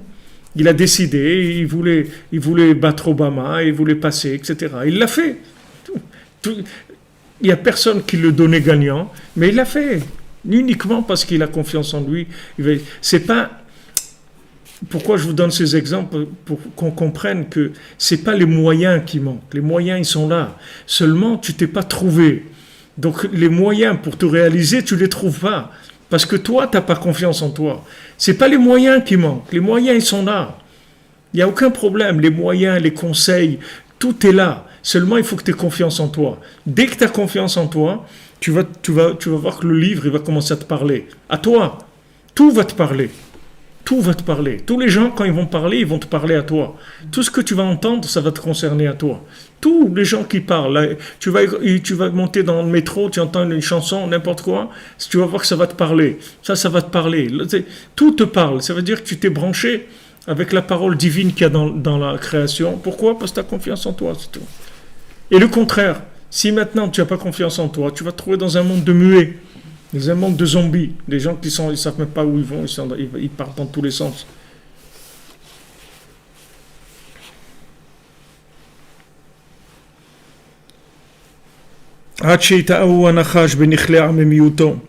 Donc voilà ce qui s'est passé, c'est que comme il n'a pas eu confiance en lui, Adam Arishon, qu'il n'avait pas confiance qu'il était capable de faire cette mitzvah qu'Hachem lui a donnée. C'était sa mitzvah. S'il avait confiance, il aurait trouvé les conseils comment faire. Et comme il n'avait pas confiance en lui, alors le serpent il est rentré dans sa vie et il a commencé à il a trompé avec sa ruse. Achepagam meod bemunat rachamim. Aliyede achilab guma. Jusqu'à qu'après il s'est beaucoup abîmé parce qu'après il a mangé du manger qui était pourri, qui était abîmé. C'est-à-dire après le tri qu'il faisait dans la nourriture, il était complètement faussé, c'est-à-dire il prenait pas dans la nourriture ce qu'il devait prendre. Ça lui a rendu la tête encore beaucoup plus pire que ce qu'il était avant. Et à ce moment-là, toute la nourriture du monde, elle s'est mélangée.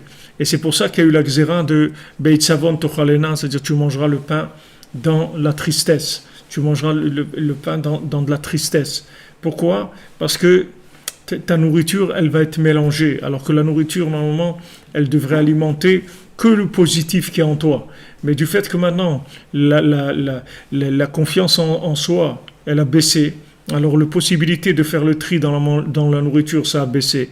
Et maintenant, au lieu que l'homme il puisse avoir une nourriture triée déjà, sans avoir besoin, lui, de rentrer dans des tris, il a été obligé de rentrer dans les 39 travaux pour faire tous les tris qu'il aurait pu avoir en pilotage automatique. Il n'aurait pas eu besoin de faire tout ça. Tout ça, Adam Arishon, il n'avait pas besoin.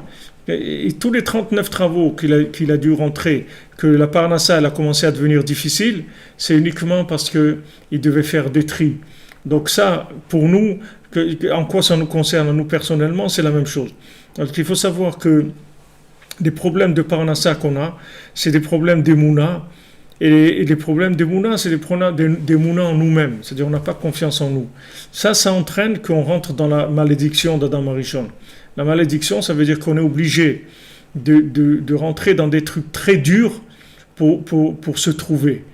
Ça va être très très dur de faire les tris. On va être obligé de rentrer dans des situations extrêmement difficiles, extrêmement avilissantes, extrêmement dures, qui rendent tristes, qui rendent nerveux, tout ça. Mais tout ça, ça vient du même problème qu'il a eu Adam Arishon. C'est-à-dire le fait qu'on n'a pas confiance en nous, qu'on ne sait pas que les maasés, on a une âme qui a une partie divine, et que ça suffit pour amener tout ce qu'on a besoin. Le fait qu'on n'a pas confiance dans ça, ça nous entraîne après que on doit aller chercher ça dans des endroits extrêmement éloignés. La malédiction d'Adam Arishon, c'est pas pour le faire tomber. C'est uniquement, ça s'appelle une malédiction parce que c'est comme si tu veux, tu as un père qui a une usine et maintenant il donne à son fils tous les mois un salaire, mais il dit tu vas pas travailler, va t'amuser, c'est tout, tu n'as pas besoin de travailler, il y a tout ce qu'il faut.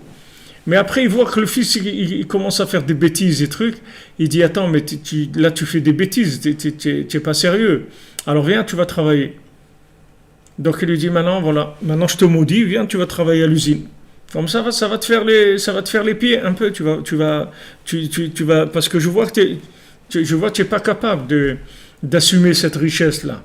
Je t'ai donné cadeau, vas-y, amuse-toi. Mais quand je te dis amuse-toi, toi tu vas faire des bêtises. Alors que je te dis amuse-toi, ça veut dire fais ce qui te plaît. Va faire ce qui te plaît. Ce que tu aimes, fais ce que tu aimes.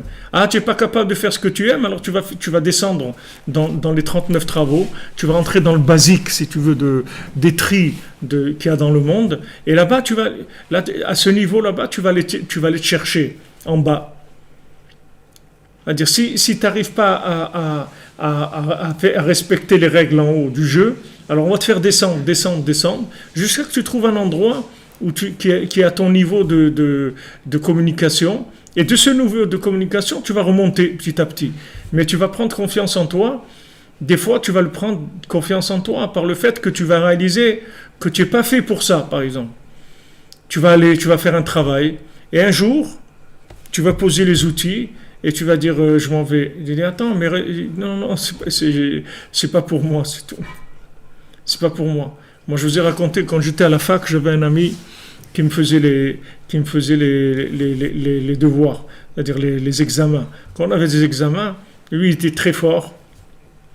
Il me faisait les examens. Et moi, où j'étais dans des trucs, et Sciences Po et trucs comme ça, qu'est-ce que j'avais à voir avec ça? Moi, j'ai vu rien, mais les orientations, des trucs, on m'a dit, faites ça, c'est bien, un truc. Ok, je me suis commencé à faire ça. Sciences Éco, Sciences Po, avec les droits internationaux, tous ces trucs-là. Okay. Alors, ce copain-là, lui, les examens, il faisait, lui, son examen, il avait 17 ou 18 sur 20, et il me faisait le mien aussi avec un petit truc, et j'avais toujours 14, comme ça, et des très bonnes notes. Et comme ça toute l'année. À la fin de l'année, le dernier examen, et quand il distribue les feuilles, je me lève et pour partir. Et lui, il est là, il me dit, mais arrête, t'es fou, reste tranquille, c'est éliminatoire. Si tu... Je suis parti. Après, il sort, il était énervé et tout. Je lui dis, regarde, mon ami, je suis pas à ma place ici. Ok, supposons que tu vas me faire maintenant les devoirs toutes les années d'études. Je vais avoir un diplôme. Ce diplôme, il n'est pas vrai, c'est pas moi. Qu'est-ce que je vais faire avec ça? Non, laisse tomber, c'est tout. Mais des fois, tu es obligé, comme ça, de descendre dans le contraire de toi-même ou quelque chose qui ne te concerne pas pour arriver à te remettre un petit peu, retrouver ton identité. D'ailleurs, c'est le sens de l'exil, de la galoute, c'est ça. C'est-à-dire, pourquoi on est parti en galoute? Pour apprendre qu'on est des juifs, c'est tout. Parce que quand on était en Israël, on ne savait pas. C'est-à-dire, on s'est pas rendu compte. Donc Hachem m'a dit, bon, si vous ne vous rendez pas compte à la maison, alors vous allez aller dehors. Et vous allez voir comment c'est dehors. Après, vous allez revenir à la maison tranquillement. Mais quand vous allez revenir en ayant confiance en vous, en ayant confiance en moi, en étant joyeux, etc. Mais là, pour l'instant, le comportement, il montrait pas qu'on était tellement satisfait d'Eretz Israël, ni du Beth Amikdash. Hachem dit, voilà, tu vas aller en exil. Dans l'exil de toi-même, là-bas, tu vas te trouver. Et tu vas voir que tout le monde va te pointer du doigt et qu'ils vont faire de toi un juif. Et toi, tu sais pas que tu es juif. Tu vas vouloir être comme tout le monde. Et on va pas te laisser être comme tout le monde. Ben, c'est exactement, dans tous les domaines, c'est comme ça. C'est-à-dire, tu vas essayer d'être comme les autres, dans des endroits qui ne sont pas toi-même. Et tu vas pas y arriver. Et c'est comme ça que tu vas te trouver. Tu vas te trouver des fois, parce que tu vas tellement essayer de ressembler aux autres. Et tu vas voir que personne ne t'accepte, parce qu'en fait, tu es pas comme les autres. Tu dois être qui tu es. Et le jour où tu vas te trouver, alors tu vas être bien. Alors ça, c'est le sens de la malédiction d'Adam Arishon. Adam Arishon, il a reçu cette malédiction-là, que maintenant il doit descendre dans des niveaux très bas pour aller chercher là-bas sa nourriture. Mais c'est pas parce que Hachem il l'a puni, c'est parce que c'est que là-bas qu'il peut aller prendre sa nourriture. S'il lui donne une nourriture d'un niveau plus élevé, il va le faire tomber, il va le tuer complètement. Donc là, il va descendre dans les 39 travaux. Il va faire des choses matérielles. Dans ces choses matérielles, il va prendre confiance en toi. Comme on dit il va faire des choses avec ses mains. Dans le mot main, il y a le mot emuna. Quand on dit umanut en hébreu, il y a le mot main, il y a le mot emuna. Dans le mot umanut, il y a le mot emuna. Et il y a des mains. Donc quand maintenant il va faire des choses, il va faire les 39 travaux avec ses mains.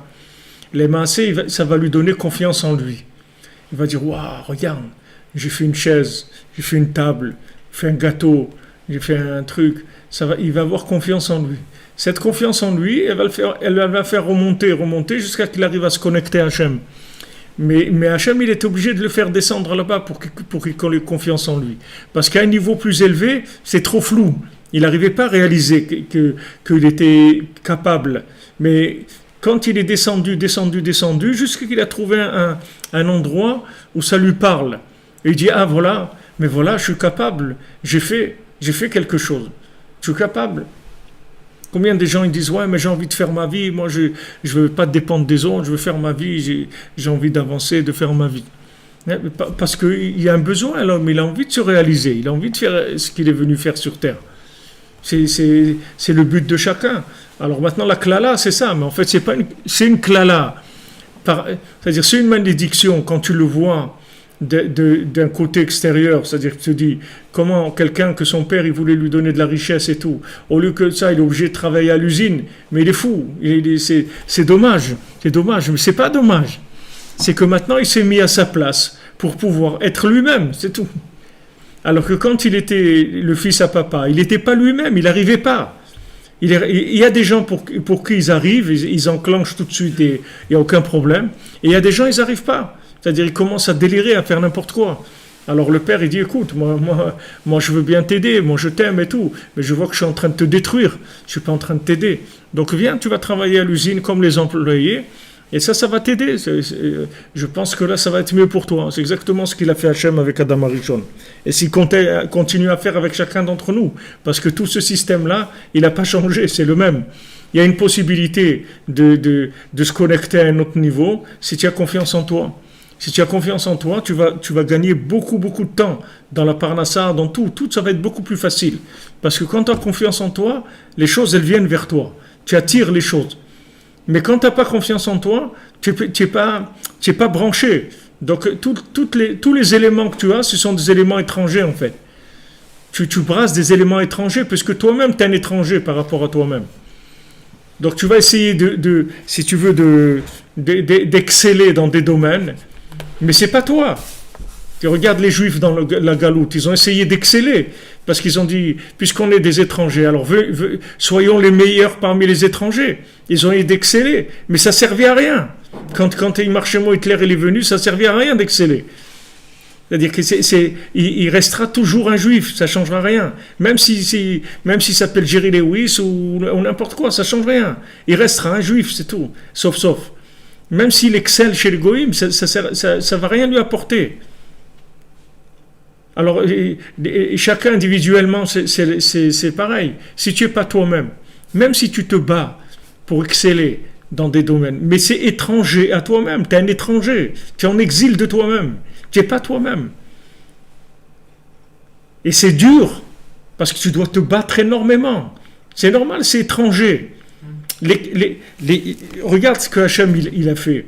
Regarde comment Hachem il fait, il te montre comment ça fonctionne. Regarde si tu as un corps étranger dans ta bouche, par exemple. Tu peux pas avoir un tout petit truc dans ta bouche, c'est comme une montagne. Tu peux pas supporter, il faut que tu le sortes. Tu peux pas garder un truc qui est pas dans ta bouche, tu peux pas. Parce que c'est un truc étranger. Enfin, ça va te déranger tout de suite. Et ton corps, tu lui mets un truc étranger, tout de suite il a un problème. Tu rentres une épine dans ton pied, et tout de suite ça fait du pu. Et le corps il va la jeter, la truc. Il peut pas, ça fait tout de suite de la pourriture, tout de suite. Pourquoi? Parce que c'est étranger. Qu'est-ce qui change une épine avec un os? Voilà, on a des os, on a des trucs et tout, ils sont en nous, il n'y a pas de problème. Mais pourquoi Parce que c'est étranger. Donc tout ce qui est étranger, c'est rejeté automatiquement. Le système, il ne le veut pas. Donc maintenant, toi, si tu es un étranger par rapport à toi-même, tu es rejeté en permanence, là où tu vas. Après, les gens ils disent, ouais, je suis malheureux, je me sens pas accepté. Mais c'est normal, tu t'es pas accepté toi-même. Qui est-ce qui va t'accepter? Toi-même, tu t'es pas accepté. Comment tu veux que les gens ils t'acceptent? Tu es un étranger parmi les gens. Après, tu fais les trucs comme le feuilleton, là, le fugitif. Après, tu fais rien que te sauver, c'est tout. Tu essayes ça, tu te sauves. Tu essayes ça, tu te sauves. Tu te sauves de partout.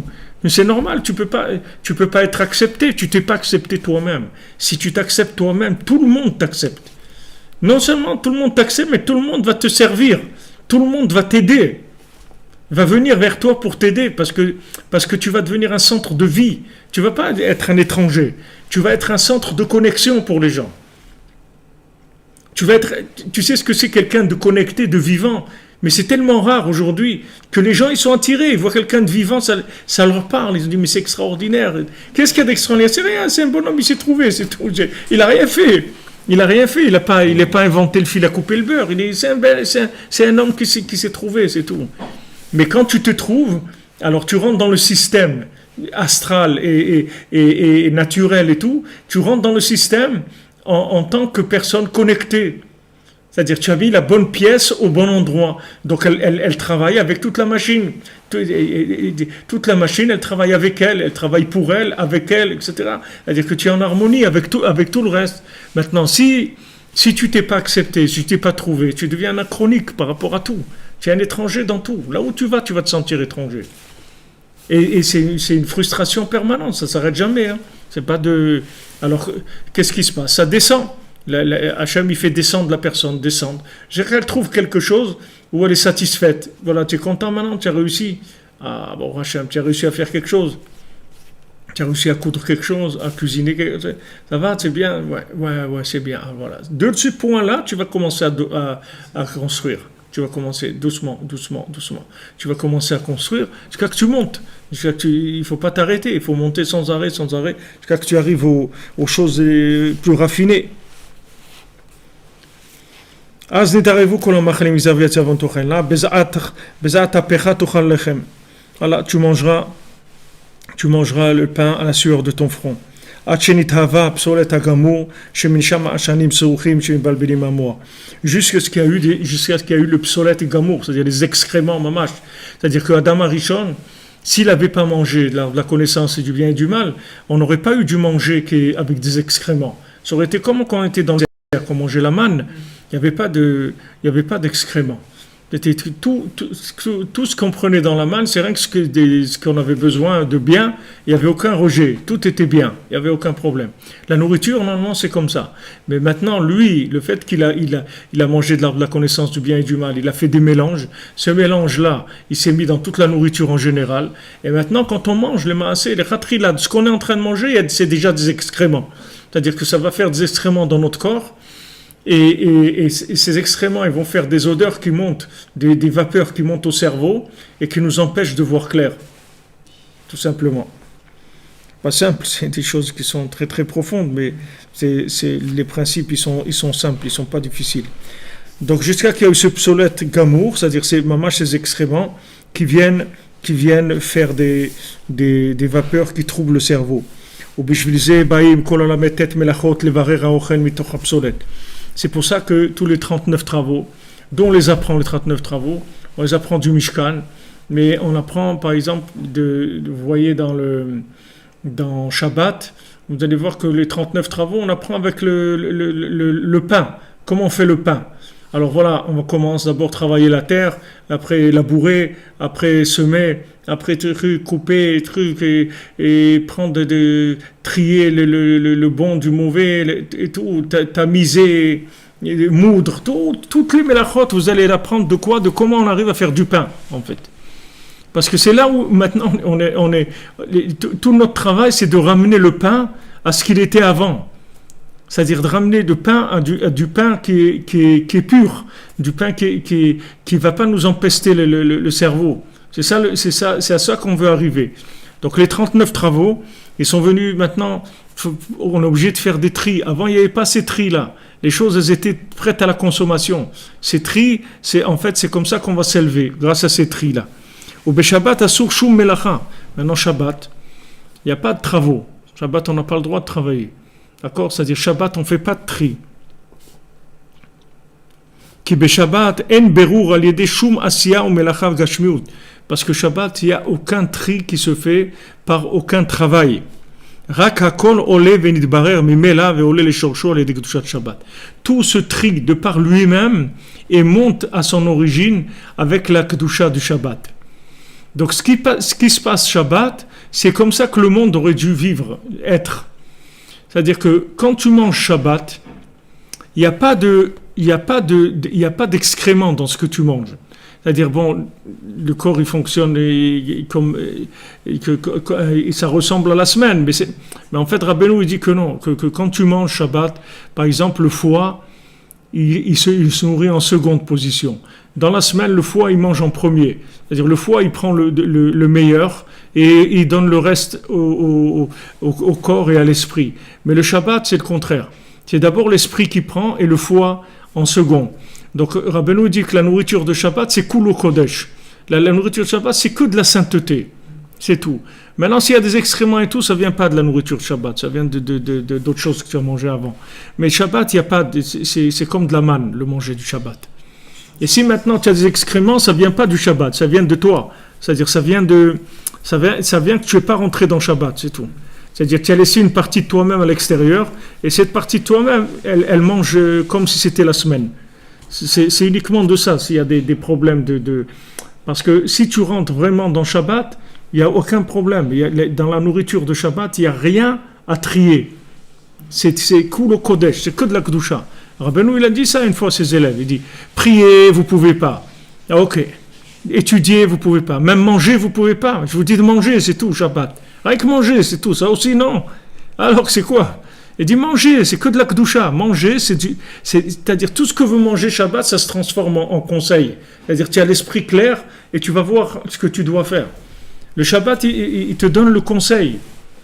Il te donne que des bons conseils parce que Hachem, il t'a mis dans une position où tu ne peux pas abîmer le manger. Tu rentres dans un niveau, si tu veux, de conscience qui fait que la nourriture, elle est automatiquement optimisée, positivée. C'est-à-dire tu ne peux pas avoir des choses négatives. Bien sûr, il faut rentrer dans la kedusha du Shabbat, il faut la shmira de Shabbat, il faut faire ce qu'il y a à faire. Mais quand tu rentres dans Shabbat, c'est le résultat que tu vas obtenir. רק הכל עולה ונתברר ממילא ועולה לשורשו על ידי קדושת שבת ואז עיקר תיקון העצה. Donc c'est pour ça que c'est là le tikkun ha'etza, c'est-à-dire que c'est là où le conseil il va commencer à se réparer, c'est-à-dire à être parfait. Ki az nifras sukat shalom, parce que Shabbat il y a sukat shalom, c'est-à-dire qu'il y a la cabane du shalom, c'est-à-dire qu'il y a une cabane de paix, c'est-à-dire comme une tente de paix qui s'étend sur le monde. Et si quelqu'un y trouve le bon conseil, tout est réparé. Tout se répare. Tout le problème, c'est de trouver le bon conseil. Mais une fois que tu as trouvé le bon conseil, tout se répare. Ki gam kol parnassa al yedei ha'etza. Parce que tout la parnassa aussi, c'est la Etza, comme c'est écrit dans la Torah. C'est écrit dans Dvarim.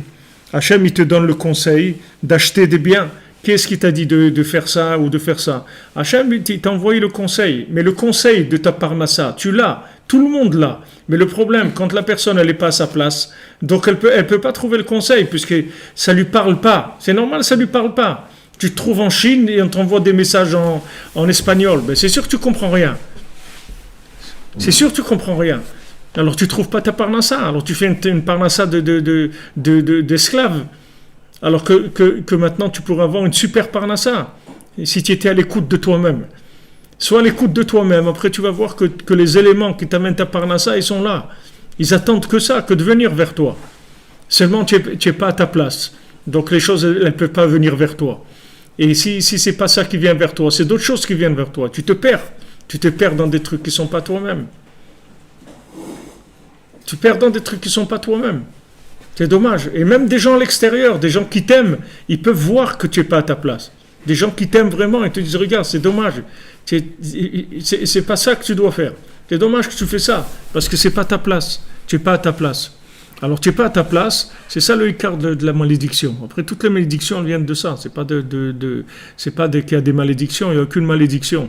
La malédiction, c'est qu'après tu es obligé de passer par des endroits très désagréables pour aller récupérer la confiance en toi, pour te remettre debout petit à petit, te reconstruire entièrement. C'est ça la difficulté. Donc maintenant, le conseil de la Parnassa, c'est le même conseil que la Avodat Hashem, c'est tout la même chose, c'est des conseils.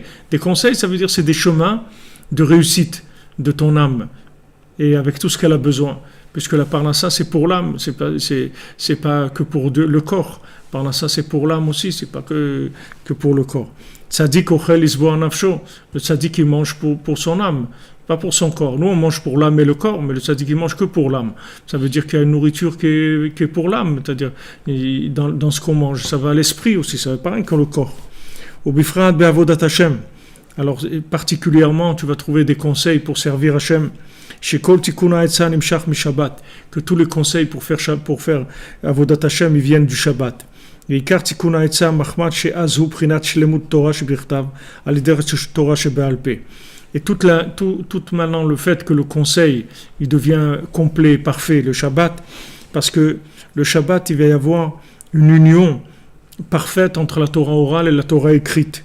Allez, des ribouilles à Sfarim, parce qu'il y a beaucoup de Sfarim, comme on lit comme ça Shabbat, beaucoup, toute la paracha, il y a beaucoup de Torah le Shabbat. Donc toute cette Torah, elle est faite que pour permettre à la personne de se trouver, comme c'est écrit que pour Shna Mikra Vechat Targum, qu'on fait 2 fois la Torah et l'araméen le vendredi pour Shabbat.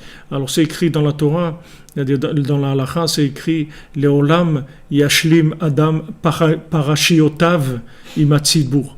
un homme il doit compléter ses parachiotes à lui, c'est-à-dire ses versets à lui avec la communauté. C'est-à-dire que le Shabbat c'est fait pour que tu trouves tes versets à toi dans la communauté. Et tes versets à toi dans la communauté, ça veut dire Torah orale et Torah écrite. Torah écrite, c'est les autres. Et Torah orale, c'est toi. Donc le Shabbat, il est fait pour que tu découvres la Torah orale dans la Torah écrite, c'est-à-dire que c'est la perfection de l'harmonie, c'est-à-dire entre le général et le particulier.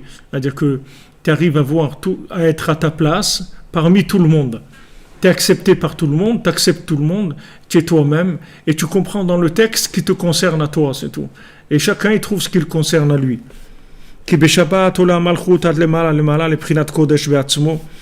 Parce que la malchut, la sphira de malchut, elle monte le Shabbat.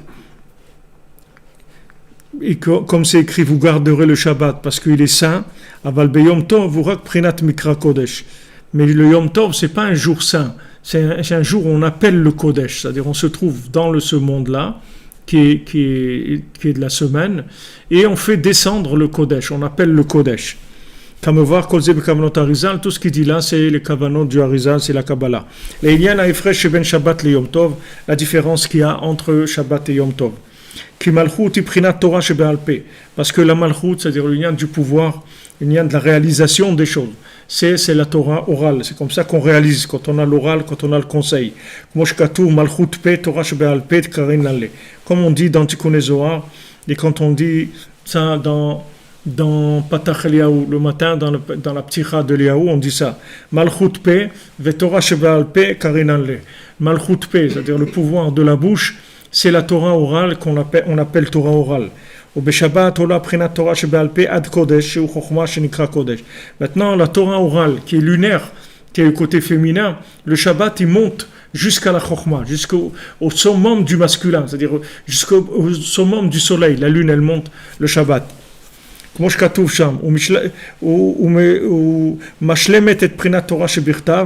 maintenant, elle va venir compléter la Torah écrite par le fait qu'elle a trouvé comment l'adapter avec la réalité. Parce que la Torah écrite, si maintenant elle n'a pas trouvé comment conseiller les gens, donc elle sert à rien. Donc qu'est-ce qui lui fait qu'elle va servir à quelque chose? C'est la Torah orale. Donc quand il y a la Torah orale, elle va compléter la Torah écrite, elle va la parfaire. Parce que le Shabbat, c'est le tachlit hayichud, c'est l'union parfaite entre la Torah orale et la Torah écrite. Quand maintenant la Torah écrite elle est complétée par la Torah orale, par le fait qu'il y a beaucoup de livres, qui se multiplient par le fait qu'il y a beaucoup de chidushim de Torah, beaucoup de nouvelles idées de la Torah, que le Ikar c'est Shabbat. À ce moment-là, il y a un adoucissement de toute la rigueur. Et à ce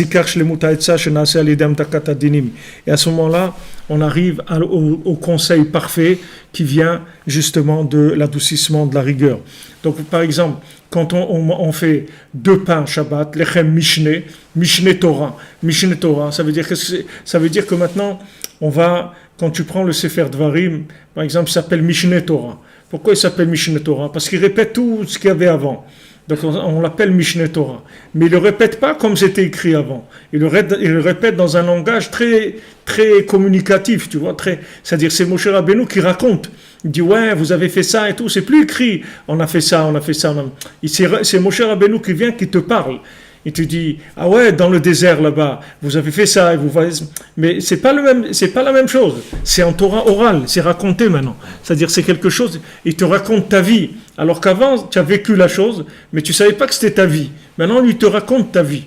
Alors ça c'est le lien du lechem mishneh avec ce qu'on a dit avant, c'est-à-dire que le lien de la nourriture, c'est là où ça va se passer, et que dans la nourriture de Shabbat c'est Kulo Kodesh, et le Maaseh ça se passe dans le pain, que tu prends 2 pains, parce que les 2 pains ils représentent la Torah écrite et la Torah orale.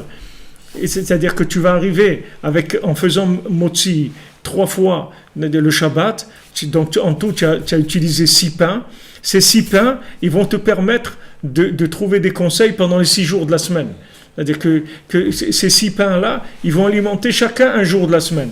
Et en fait, cette nourriture de ces 6 pains-là, c'est elle la nourriture de toute la semaine. Après, ce que tu vas manger, c'est vrai que tu vas rajouter sur ça.